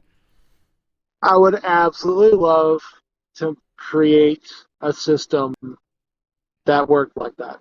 Absolutely. And I would educating others on how to make it work. Yeah, absolutely. Hell yeah. Okay, so let's do it. Let's do it. Pick. Move into that level. I don't know if I got the next 5 hours. James, I have been totally bogarting the conversation, James. If you want to like jump in here, you're welcome to. I'm having a blast, by the way. Yeah, no. This is. I think you guys are having a great conversation. I muted my mic for a while and pushed it away, and I've been talking with people in the chat. So don't let me throw it off the rails, because I'll just say something sarcastic, off the wall, and ridiculous, and it'll go awry. Now that we've agreed on the moral issues, and now that we've verified that everybody on this video right now is like a good person and that doesn't want to violently control people around them, the rest is easy and fun, right? So like pick your most complicated topic that you think that you're most worried about in a free society, and let's brainstorm. Well, yeah, Matt, I would say that. Go ahead, Matt. Ask a question. I didn't hear you if you said something. Sorry. James was saying something. Go ahead, James. Oh, James, what's up? I wanted to say, would it be okay if we actually took one from the chat? Sure. And I think it even kind of goes along with something that sounded like Matt was kind of getting at here, and that would be military. And let me make sure that I've got it right. Michelle doesn't mind me saying it's from Michelle, but she wanted to talk with me about it. She's on Discord later, and I said, hey, do you want to come up here? I believe it was basically military. How are we going to defend ourselves? Is that right, Michelle? I can't find the comment again. How are we going to have a military to defend ourselves? And it was really the same thing you were just saying as well, Matt. How are we going to defend ourselves against all these other people who think that they do have the right to violently control us, I suppose? With that? Yeah, I mean... No, more go ahead. They just want our shit. How do you defend yourself against a very strong group that just wants your shit, and they're very organized? Okay. Which one do you want to do? You want to do the one from chat, or do you want to do just random people wanting our shit? Okay. Yeah, let's do random people wanting our shit, because I think that what we mean by that is something that's not considered a legitimate authority, but the neighbors, warlords coming over and taking our shit. Okay, are we talking about like a local thief, or are we talking like a local group of 5 people, or are we talking about like 100 people, or are we talking about like a country, or what are we talking about? China. It's too easy to talk about local. You can actually solve that with an anarchist system when you're dealing with low-level stuff like that. But when we're talking about United States versus China, Russia, or just anything, Mexico, South America, any large group of people who decided they wanted to group together until they had more power than us with a non-concentrated, organized system. Kill our shit. You're concerned about the global situation. Yeah, I got you. Well, let's analyze that, right? So, like, the first thing I would point out is that with governments, there has been hundreds and hundreds of years of mass genocide. So having governments does not necessarily protect us from that now. I mean, Holocaust, Pol Pot. I mean, the list is endless. So it's important to begin. It's important to begin with the understanding that governments do not necessarily do a very good job of that already. That already didn't work.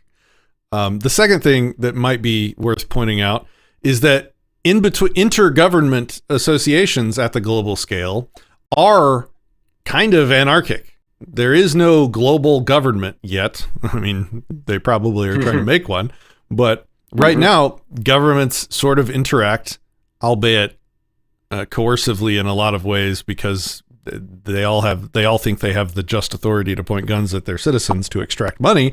So that changes a lot of things. But in like the big superpowers already interact without an authority over the top of them. So any system that I put forward is still necessarily going to exist in the real world, which still means that there's going to be people that do get hurt. That's just sort of reality. I'm not advocating for some kind of utopia where everyone is safe all the time. Like that would be unrealistic and retarded for us to think will ever happen no matter what, right? Yep. Go ahead. No, agreed. So like the next thing I would say is that, and, we have to pick a scenario, right? So, let's assume that the main reason historically that one country has invaded another is to take over the tax cattle in the area. Like they want the income from the people in the area. They want a piece of the pie, so they invade a country to take it over. And the first thing they do when they seize control of an area is basically kick everybody out of the tax office from the old government and sit down behind the desk and sort of take over that system of taxation that was already put in place and that everybody is used to being extorted by in the area, so that they can start getting that income. It's that direct financial incentive to conquer an area is to get that tax money, right? One difference. Okay. Go ahead. You can use that situation, but if we're gonna talk historically, and as far as where things could go again, that kind of thing is more modern and civilized war, where you're still going to want to include keeping the people so that you can take over the resource, but still have the infrastructure for having them to do shit. But there's a hell of a lot of wars out there where the goal or the consequence was genocide, because all they wanted was the resources, or they wanted to depopulate that area so they could repopulate it with their own people. So there's two different kinds of wars. There's modernized war, where yes, you're going to kill a whole lot of people, but you're going to try and make things work once you take over. And there's genocidal war, where you want Lebensraum, or you don't like somebody's religion, or you don't give a fuck about the people. You want the hard resources, and you want your own people to be the only people in control of it once you take it over. Yeah. So if we're talking the genocidal type war, it's not just make a mess, break some eggs, take over, and then things go back to status normal. Okay, let's pretend that let's be the capitalists that let's be good capitalists. Let's start a defense company and try and convince people to pay us to collectively defend them against foreign invaders. And let's remember that we're not stuck in this state of society now with all these rules. Like you'll notice, and this is as true as anything I've said tonight. If you look at history and if you look at all the wars, most wars between governments are fought by the foot soldiers, not by the people in charge, in control of the countries. They let the peons fight the war, and win or lose, the peons generally survive. I mean, there's some exceptions, but generally the people at the top are the safe ones, and they both have like a mutual sort of respect thing where they don't ever attack each other very often. I mean, it happens, but it's very infrequent. Mostly it's the army and the poor people that fight each other on their behalf. And I mean, that's still very true and valid to this day. Throw all that out the window. Now we're in a free society. Now all bets are off. And now a country, a president of China or whatever the fuck has decided they're going to come and try and invade the free continent of, Ancapistan or whatever. Right. And we're a business owner and we're trying to work on collective defense. What do you think? Like, let's come up with business plans to make this profitable, because first of all, there's absolutely, and I don't think you can disagree, but you're welcome, to make a case if you disagree. There's absolutely a strong market demand for a service like ours, providing collective defense to a bunch of people in an area. Like, and to back that up, I'll make the argument like the first thing people object to and worry about when I start talking about anarchism is usually collective defense. They worry about how we're going to be safe from all the other evil countries in the world without our government.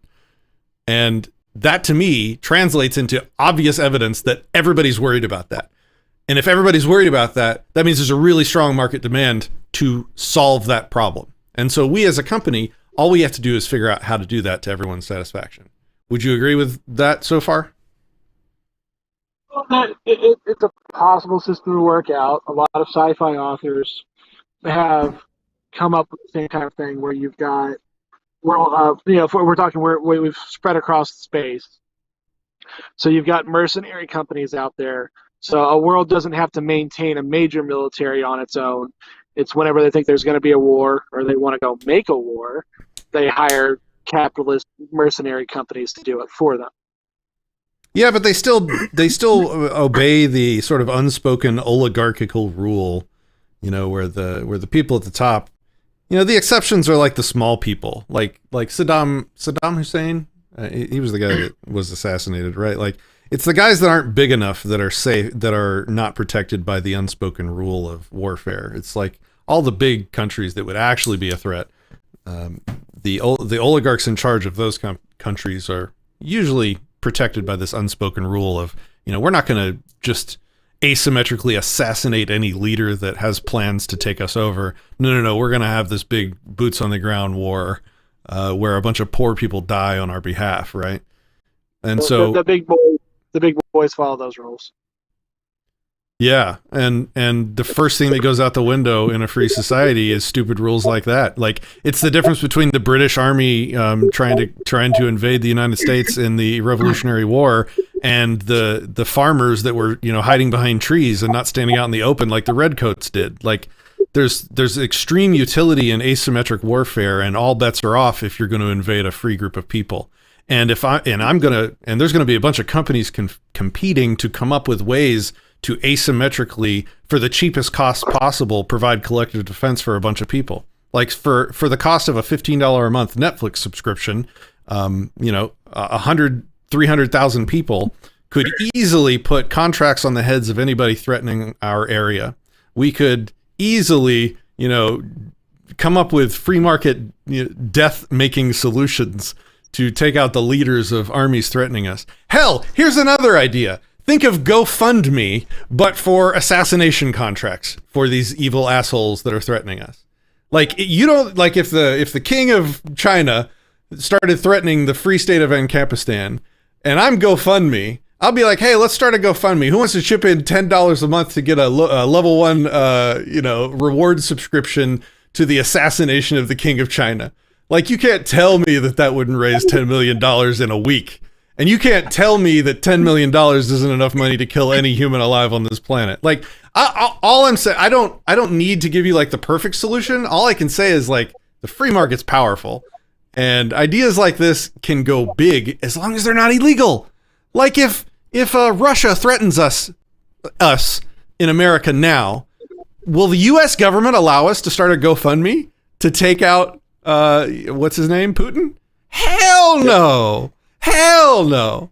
Free society, everything's on the table. Like the power and ingenuity of capitalism will be unleashed on figuring out how to take out these evil people.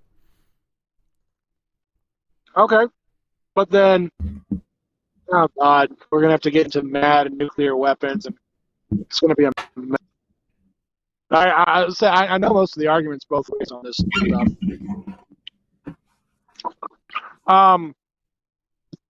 I can see that working in older times. I can't see that working now, just because societal, and it would, without MAD, you could kill off somebody like us really easy, right? Say that again. You kind of broke up. Without mutually assured destruction, you wouldn't have to use nukes to completely destroy America and end up with like half of us being in a month. You don't need nukes to do it.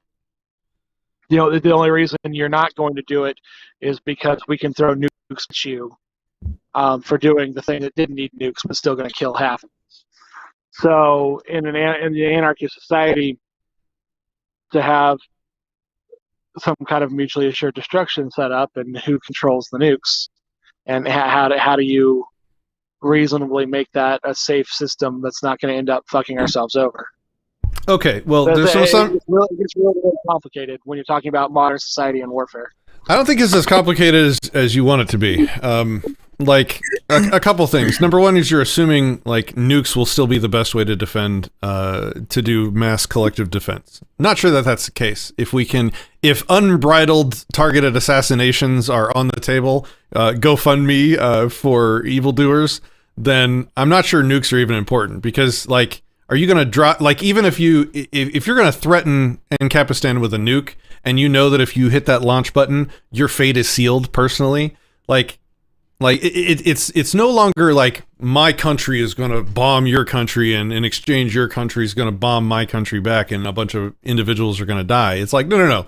The specific people making the threats will specifically be erased if you hit that button. So you can still have, my entire point is you can still have mutually assured destruction without nukes.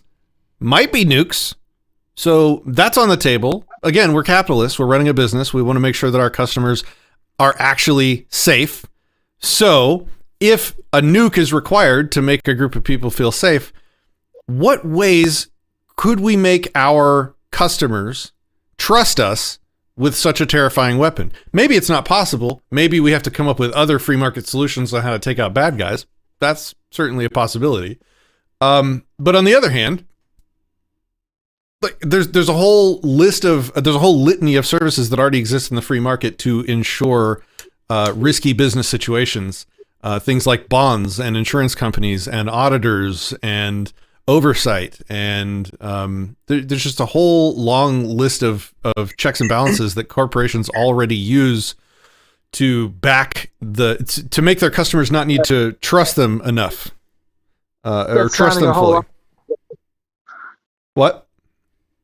That's sounding a whole lot more like government again. There's no government if there's no gun. Like, there are no guns pointed at customers. Yeah, but when these giant corporations have all this power, what's to stop them from declaring themselves the new government once they have amassed enough power? The lack of a superstition in their just authority. If people didn't believe that Protection Corp, one among many, by the way, one among many of protection companies, started threatening people, hey, we got this nuke and we're going to nuke all y'all if you don't start paying us, double your rate every month. No one's going to have any superstition that they have the just authority to do that. They're going to get mass non-compliance. They're immediately going to lose all their subscribers. Their board of directors of the company is going to freak out, fire the CEO, and all of their competitors are going to run wall-to-wall commercials on every channel imaginable, calling out the evil-doing company for threatening all their customers and asking you to come give them your business so that they can take out the company that's threatening everybody. Like, it'll be an immediate incentive to a million companies to spring up in competition to take the bad guys out and run GoFundMe campaigns to take out the CEO of the evil company. Like, all of this stuff is on the table in a free society. Yeah, but the thing I'm seeing, the problem is you're taking a most positive outcome view on this kind of system, where I'm trying to take it apart. So just as a mechanic for this debate. So you're coming up with your system. No, I'm trying to. No. Say, like, as a debate point, I'm trying to pick apart the weaknesses to test your argument, right? Which is fine, and I'm not disagreeing with you. I want you to do that. This is good. This is great conversation. What I'm disagreeing with is what I'm disagreeing with is that I have rose-colored glasses on. I just took your worst-case scenario of a company with a nuke going rogue. I didn't try and fight your analogy. I embraced your analogy, and I gave you 5 different ways the free market would handle it. Like, that's not me painting things in a good light. That's me just processing and coming up with ideas on how it would be handled. What I'm saying is your assumption is there's a million other defense companies, right? If there's a million other defense companies, there's no way in hell they're all going to be able to cooperate enough to defend the entire country. So what we'd probably actually end up with is a couple of major defense companies. If we're talking about defending North America or the United States, it's China. If it's 200 defense companies defending us against China, China's probably going to win because they have centralized command and control. I think you need. I think you're looking at it with rose-colored glasses in the other direction, man. Like it's called cooperation. When a bunch of companies have an aligned goal, they can and do. There's a long history of companies cooperating to provide services to their customers, even at the expense of their own personal profit. One of the early examples might have been text messages or pagers, right? So you had a bunch of companies providing pagers to their customers, and people were getting pissed. Or text messages. They were getting pissed because I could only text people that were AT&T customers. And Verizon, not Verizon at the time, I forgot who it was, but Singular Wireless customers could only text other Singular customers. Well, that pissed off their customer base. And so these companies voluntarily, without government guns and force involved, got together and figured out how to interoperate their servers together to improve services to the customers. So you can't tell me that if China was threatening nukes on Ankhampistan, that every defense company in the entire region wouldn't immediately organize some very effective, more effective than state collective defense against China. And again, remember what we're competing with here. We're competing with the U.S. government's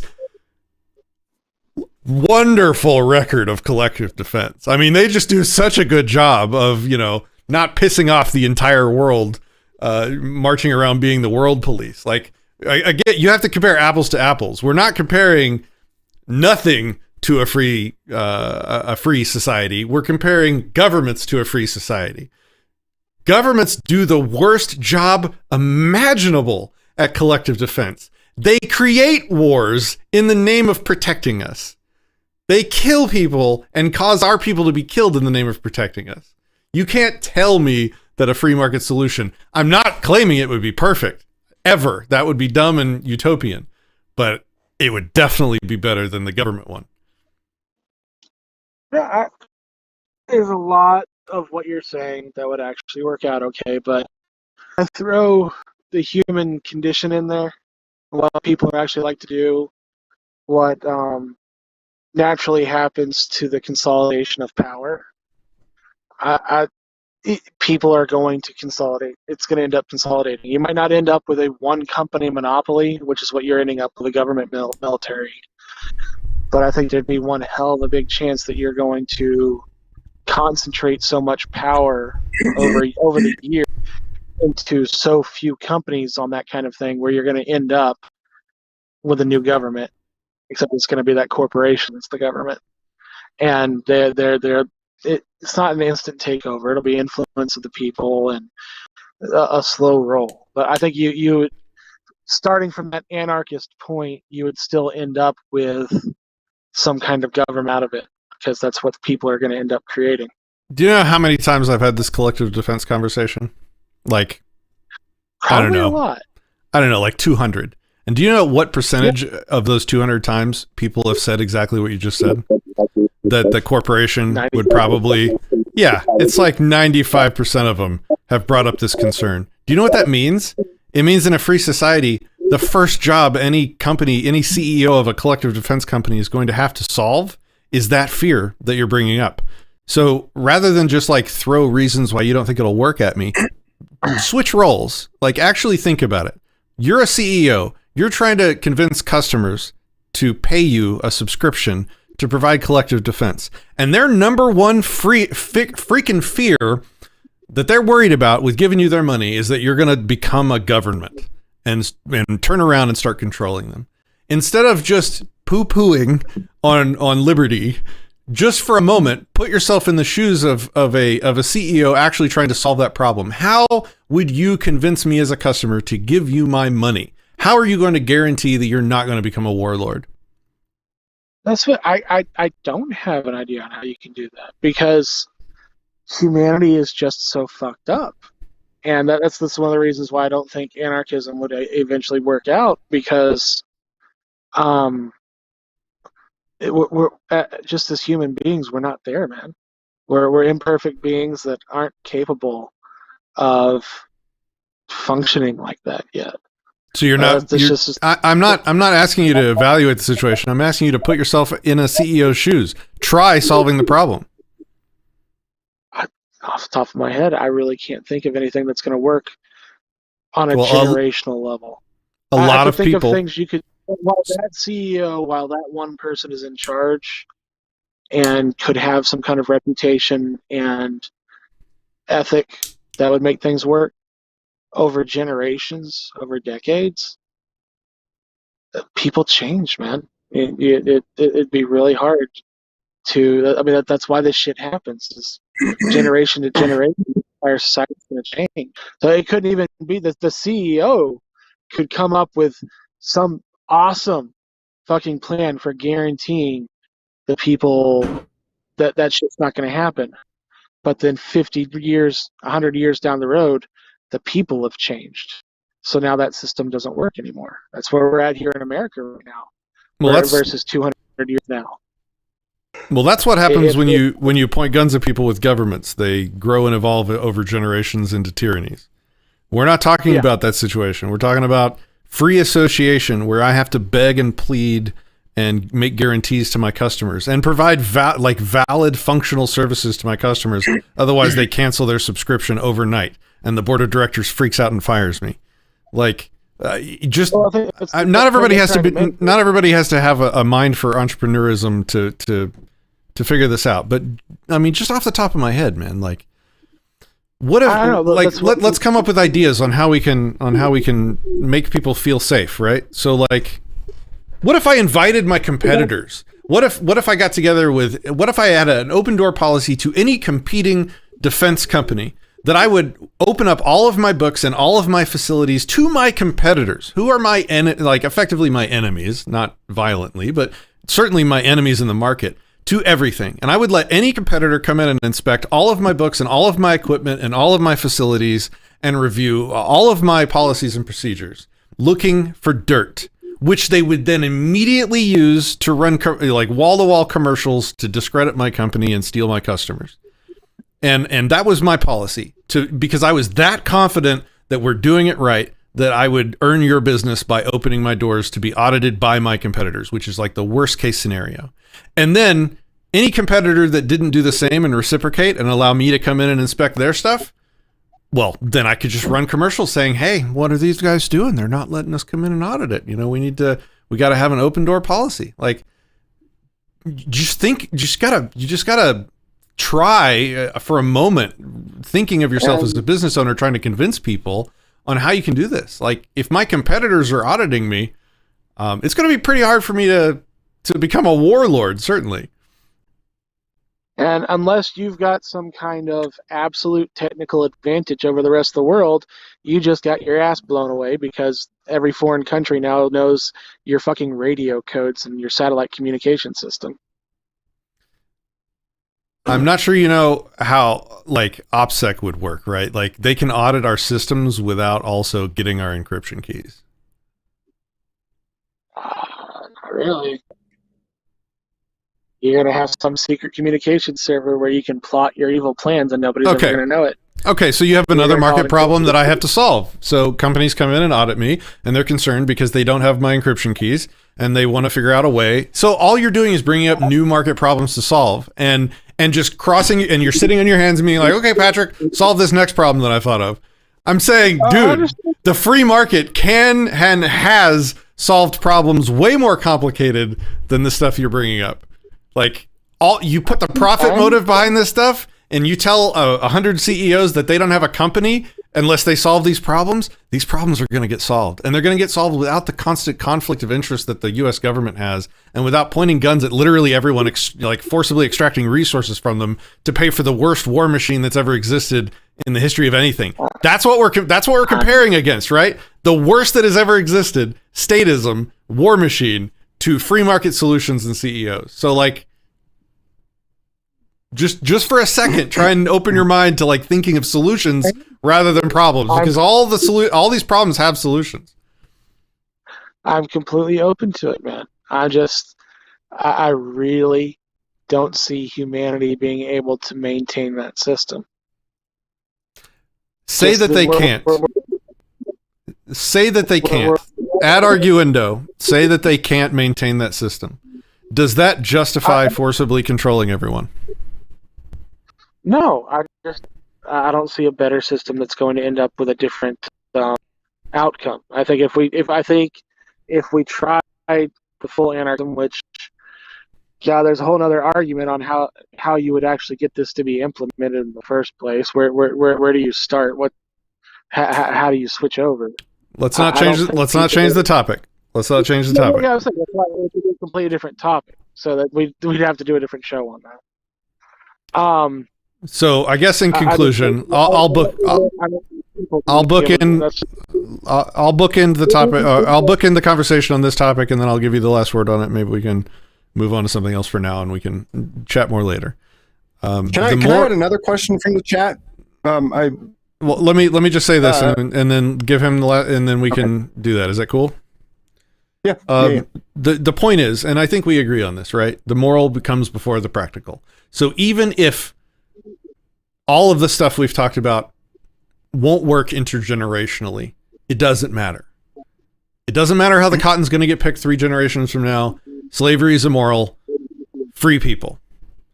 It doesn't matter if we can't come up with ways to collectively defend ourselves against commie China in a free society without pointing guns at people. Pointing guns at people is immoral. Stop it.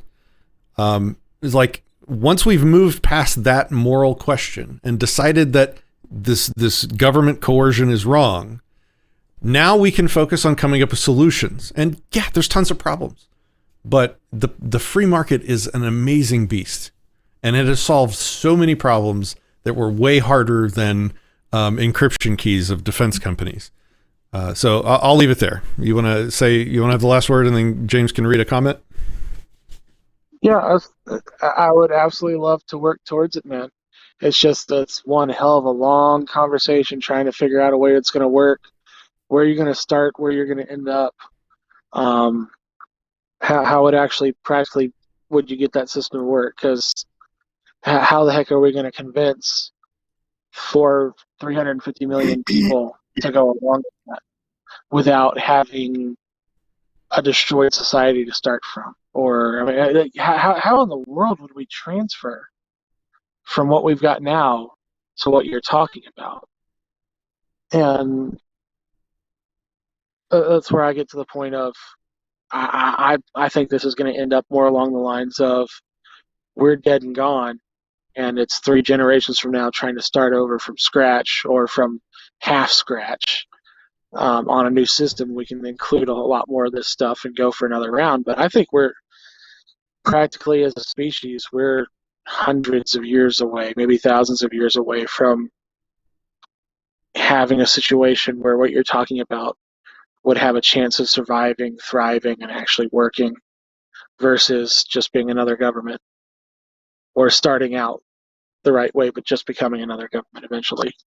So that's I differentiate the ideological and theoretical versus the practical of how tomorrow could we have an anarchist system start working in the fucked up country we're in right now. All right, James, did you have a comment you wanted to read? Yeah, and this is going to go back to the practicalities of how this works and whatnot. But Michelle had a question. So if we're using free market solutions for essentially basically private security, does that mean that people who don't pay for private security don't get protection? That is like the second most common question people have with these discussions. Moochers. How do you deal with half the country? If you're dealing with protecting a continent, how do you deal with half the people in the continent trying to mooch off the other half, not paying in? It's called the free rider problem. Yeah. Yeah. So, again, this is another market problem that has a lot of solutions that have already worked, and we can come up with new solutions. And this works all the way from like personal defense all the way to collective defense, right? So like, if you were a personal, go ahead. Can I say first off, because I'm sure you're going to have a much better answer than me, but let me take a stab at it if you don't mind first. Yeah, please. I've been talking too much. Because I know your answer is going to be way better than mine anyways. But, no, I mean, I'd like to go back and say first off, well, I mean, we already live in with statism, we already have a system where not everybody pays in and everybody collectively gets their defense, which really isn't defense anyways. It's more of everybody collectively pays for the U.S. military to fuck with people around the world so that everybody hates us and everybody wants to attack us. But, you know, the illusion is that we all have the same, already a lot of people don't pay in at all. And we collectively get the same defense. So I don't see also though how I could possibly pay for defense and have my defense company say, all right, we're going to protect your house, but not that house, especially if we're talking about a large foreign invader such as China. They're either going to have to protect us all or they're not going to be able to protect any of us, I don't think. But Patrick, I'm sure you've got a way better answer than me. I mean, I've just thought about this stuff for a long time, so I have a lot of ideas, but I don't know how it'll work, right? I don't know how the cotton's going to get picked after we free the slaves. But yeah, I mean, I'm an entrepreneur and I have ideas. So like, there's different scales and scopes that affect the discussion, right? So like, we already have the model of volunteer fire departments and local voluntarily funded fire departments. The people that don't contribute have been known to not get their fires put out, which is a perfectly fine and just situation. There's also an alternate method of like, you know, all the businesses in the area have a plaque in the window saying, you know, certifying that they're contributing to the fire protection. And the businesses that don't, you know, they can get called out as not, you know, supporting the local fire department or being a free rider for fire protection services. And so you can kind of take those ideas and scale them all the way up, right? So like if we're talking about mass collective defense, well, number one, you got to also talk about the large entities and the other supporting structure that's always involved when we're talking about property and companies. Can you mute your mic, HBO? I'm hearing myself. Or is that James? I don't know who I'm hearing. Is that me? I'll pay attention. I don't hear myself anymore, so I think we're good. I guess everybody muted, so yeah. So like anytime you have a house or a home loan or a company, you have insurance. And your insurance company has rules. They're not going to insure you unless your house is up to code, for example. Well, an easy way to brainstorm how this might work, and again, I'm just coming up with ideas, is that it's probably likely that the insurance company, as part of insuring your property against local thieves and arsonists, is going to require that you have a subscription to a defense company and to a fire protection service and to a collective defense service. They're not going to dictate which one you use. They're just going to require that you have one because they're insuring your property. And if China comes in and blows up your house, they owe you money for the house. It's an insurance company. Or if the local arsonist set your house on fire, they want you to have fire protection, for example. And when all of these services are provided by the free market instead of the government, they're going to be hella cheaper than the government provides them for now. So that's one way. Like if you're going to have something that needs insurance or has insurance, you're probably going to have incentives to have these other subscriptions for these services. But you're still, especially for like personal defense, you're probably still going to have free riders. You're going to have poor people that can't afford it. And just like now, there's a massive demand for assistance for the poor. I mean, as evidenced by the massive welfare state that we have that exists because there's a massive demand and people give a shit about the poor and want them to help. In a free society, that demand wouldn't disappear. You'd still have all the people worried about helping the poor and making sure that they had protection services just like the rest of us. And so that would add a market demand for these protection companies to have an answer to that. And can you imagine being the company that refused? Like, can you imagine, just picture the scenario? Like you have one of your security personnel watching some property and they're standing on the street, keeping an eye on it for some reason. And some lady gets attacked right in front of your security person, but because that wasn't a paying customer, your security person just stood there and watched, and somebody caught that on video. Can you imagine how quickly you'd go out of business for your person just standing by and doing nothing like the cops do constantly now? Like, can you imagine? All of your competitors would run that video wall to wall, and you'd go out of business immediately. Look, this company doesn't care about the poor. They just stand by and watch poor people get attacked. You know, they don't have a program for helping people without means to pay. Of course, companies are going to compete over that stuff too, because people care about helping the poor. And so likely security companies would have some kind of program to provide assistance to people that were, short on money or in between jobs or something like that. There would be some kind of default free level of coverage or something that helped people out. Like, I'm just throwing out ideas, guys. Matt R has another idea. He says they need 360 cameras.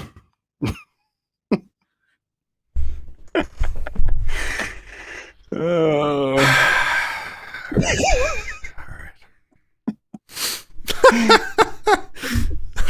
These are awesome ideas, though. Most people don't think innovatively, though. Most people don't. Well, I shouldn't say most people, but a lot of people don't think like entrepreneurs anymore. And I think the public education system had something to do with that. Teaching you to shut up, get in line, obey, trust your masters, rather than think and find solutions. So most people have never tried. And that's why I challenged HBO to try, because most people have never put their mind in that mode of coming up with solutions to the problems rather than just thinking about the problems that they're worried about. Well, the thing is, the solution, the setup you've got, I don't think the solution is going to be much better than what we've got right now. We're not going to end. We're going to end up with what we've got right now. It's not because of the government. We've got insurance companies dictating how this country's run. So the reason almost every retail establishment and gas station out there tells their employees they can't have a gun to defend themselves while they're on the job is because an insurance company told them you don't get no insurance. And that's not a government mandate. That's just a shitload of insurance companies that have most of the market decided that's the policy they're going to put. So if you want to have insurance, you can't arm your employees. So the problem is, even with your anarchic system, you're still having concentration. There is no anarchic system. I don't know why you keep saying that. There is no system. There's a bunch of free people associating freely. But when you end up with something the size of the United States, you end up with concentrations of power that are going to lead to the same abuses that government would do. There's no power. There's people running companies.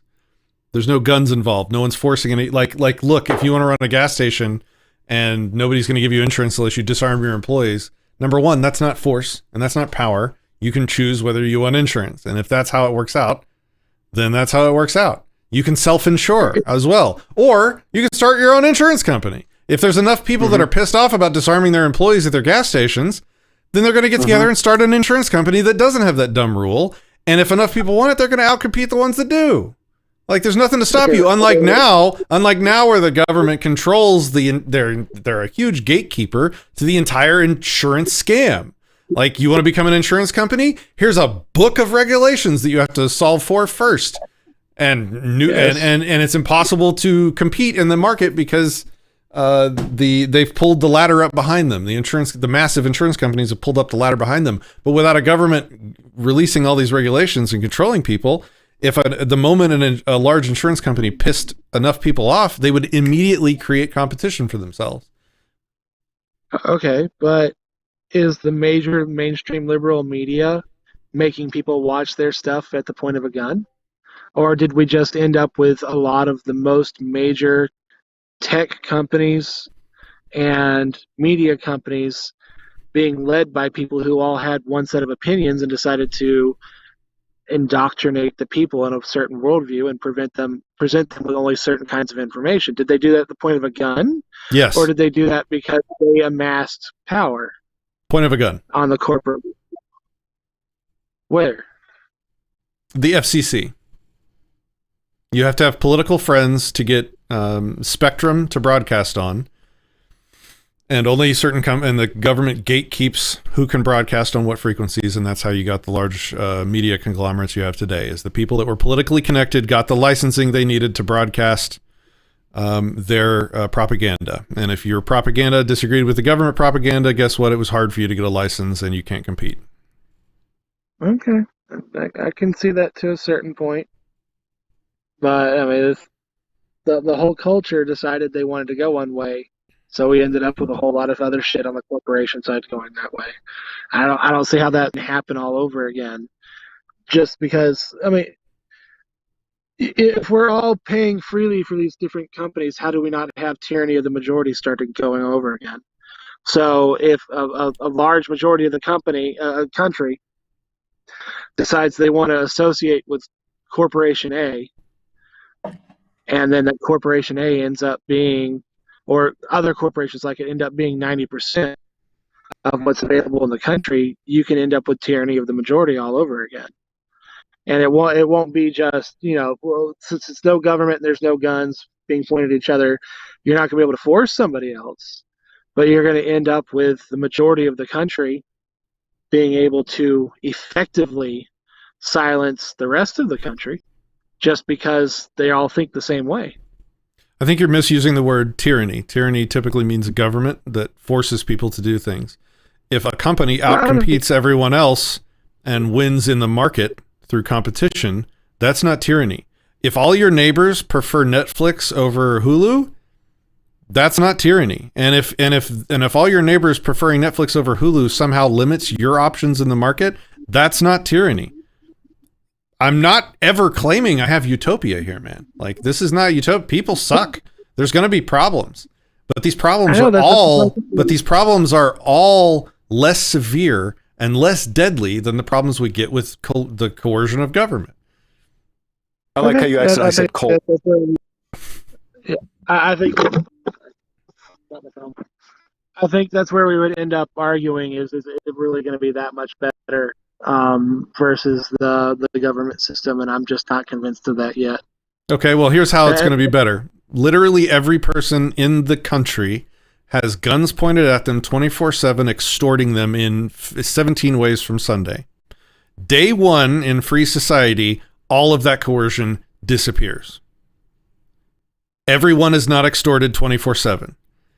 So that is basically, that's going from infinite extortion to no extortion.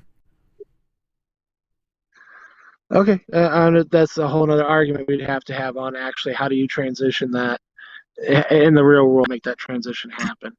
It's not going to be peaceful. It's not going to be fast. I understand that you're not trying to, but we just changed topics. You're saying that you're having a problem seeing how a free society would be better than government, and I just gave you like a maximal example of how a free society would be better than government. Even if these corporations turned out to be like kind of shitty and, super greedy and selfish, and the system was kind of messy and hard to work around, and it was not ideal, even if all of that ended up being the case, at least literally everyone isn't being extorted 24/7. Like, it's just an obvious difference. Now, the transition is a whole other conversation.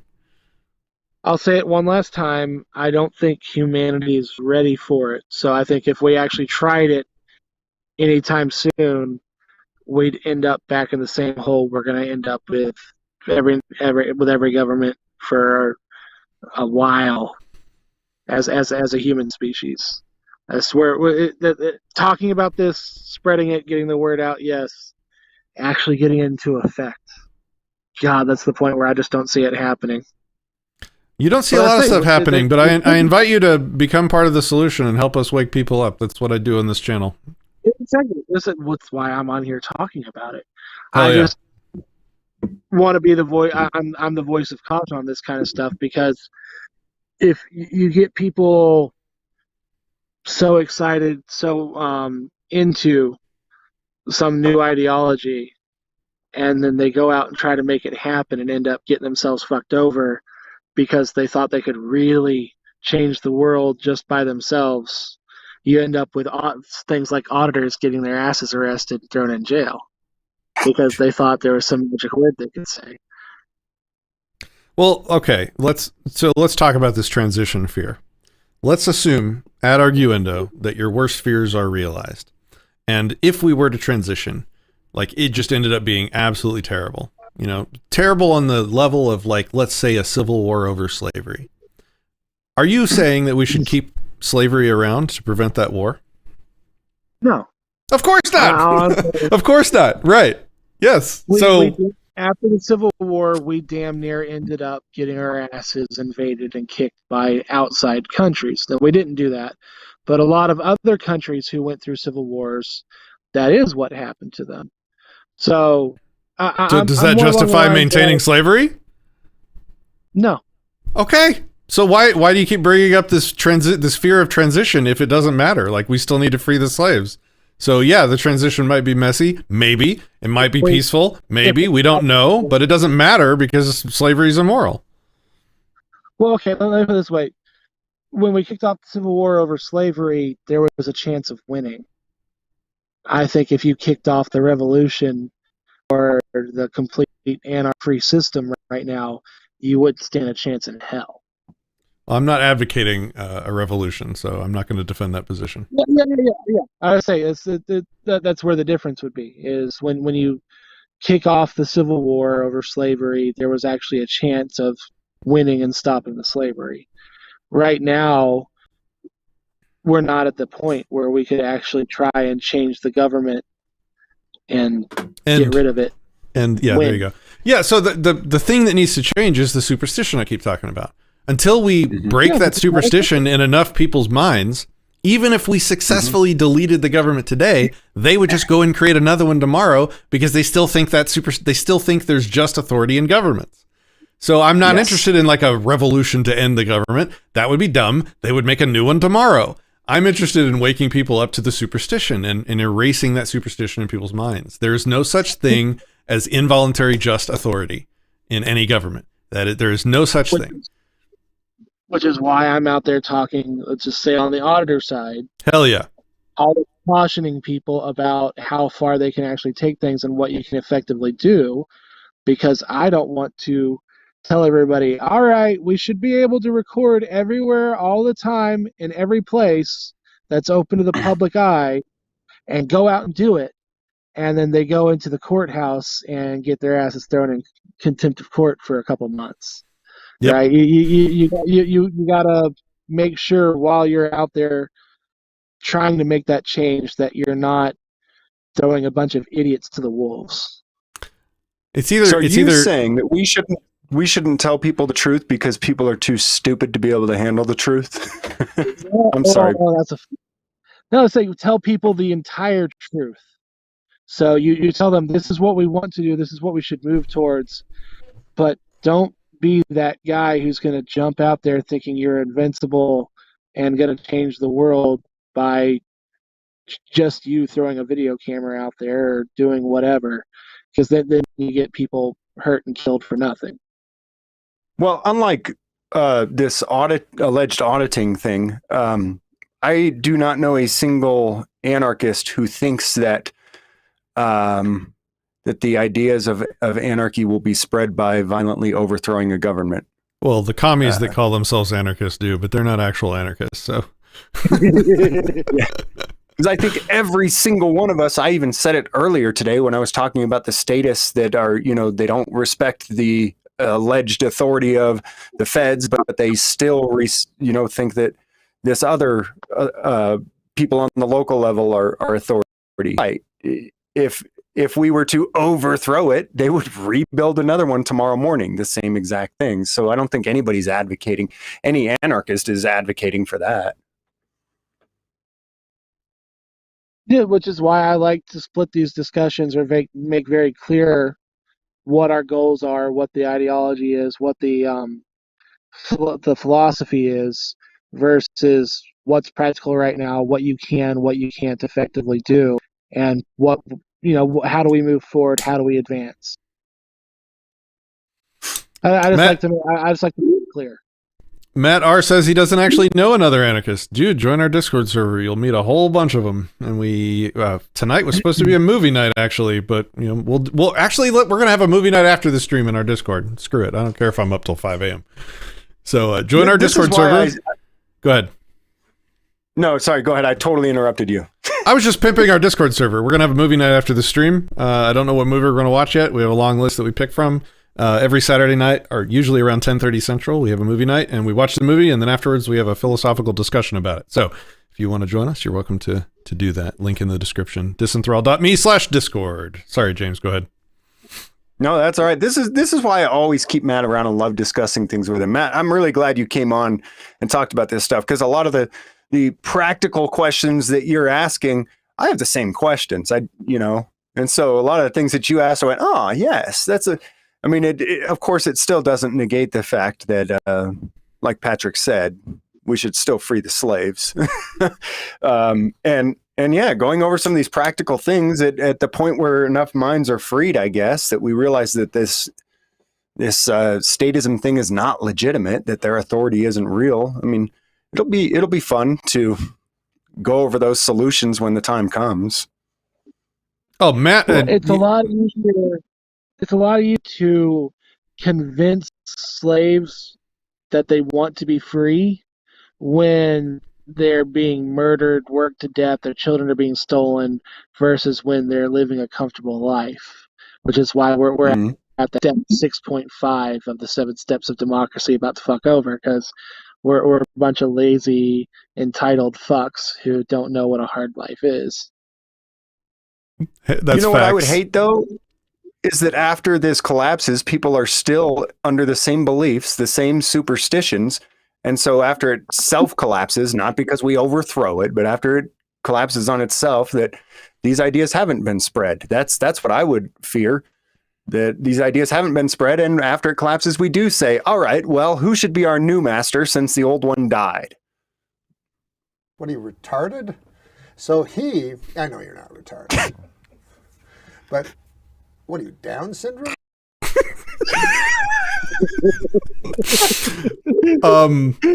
No, I want to say, HBO Matt, I have really enjoyed the conversation. You're a badass. You have an open mind. You answered some questions that a lot of people have a lot of trouble answering, and you answered them immediately. You've thought about all this stuff. I enjoyed the conversation, so thanks for having it with me. Yep. Anybody who wants to give me money instead of giving James money so I can, fight the man in the court system who's trying to put me in jail for 10 years, you can give the money to me instead. Okay. He was having fun about make me master and send me money on his live stream a little while ago. I told people it was the only way they'd be free, Patrick, is if they gave me their money and power. Oh. It was the only way. Yes.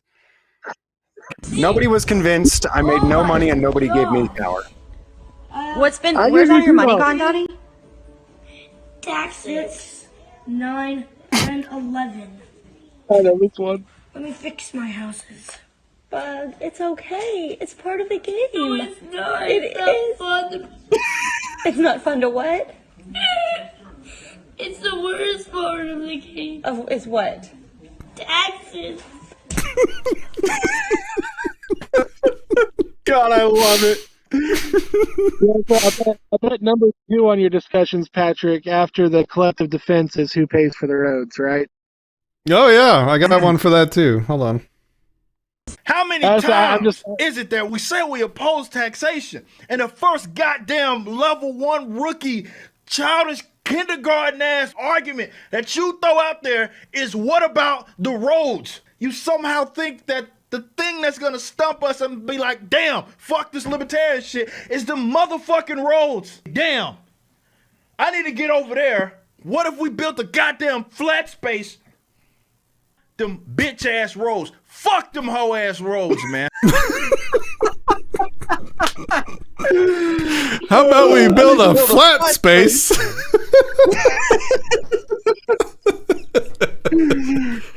Fuck them hoe ass roads. That's right. Oh man. Good times. Good times. Anything else we want to?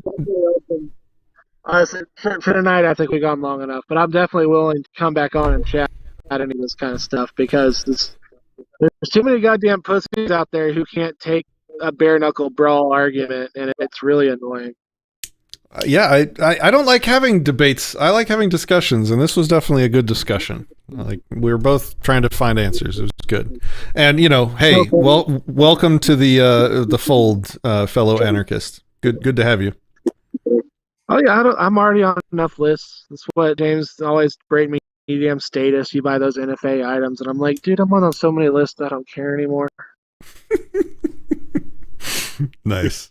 James, do you want to do anything else, or are we going to wrap up? What are you thinking? No, yeah, let's go watch a movie on Disenthrall Discord. Let's do it. I don't know what we're going to watch yet. Let's do it. Yeah, link. Yeah, come on over. Let's light it up, guys. Everybody, thanks for participating in the comments. I've had a blast. This was a great conversation. Matt, thank you again. James, you're a badass. I appreciate you coming on. If you ever need me, I'm always here for you anytime. Hey, and I'll definitely dates on whatever the fuck happens with me as far as the court stuff because it's been 3 months now and they haven't even contacted two of us. It took us a month to get two of us out of jail because they were the poor ones and the locals. But the other two, 3 months in, no arraignment, no contact, no court date, no lawyers, no fucking nothing. It's Matt R. Yeah, thank you. I definitely want to hear what happens. Matt R asks, what's the Discord? If you go to disenthrall.me/Discord, you can get the join link. There's a link in the description as well to our website, and you click around there and find the join link. Yeah, should be pretty easy. And yeah, I guess we'll wrap it up there. Thanks, everybody. Have a good one. Fuck them hoe-ass roads. Fuck them hoe-ass roads.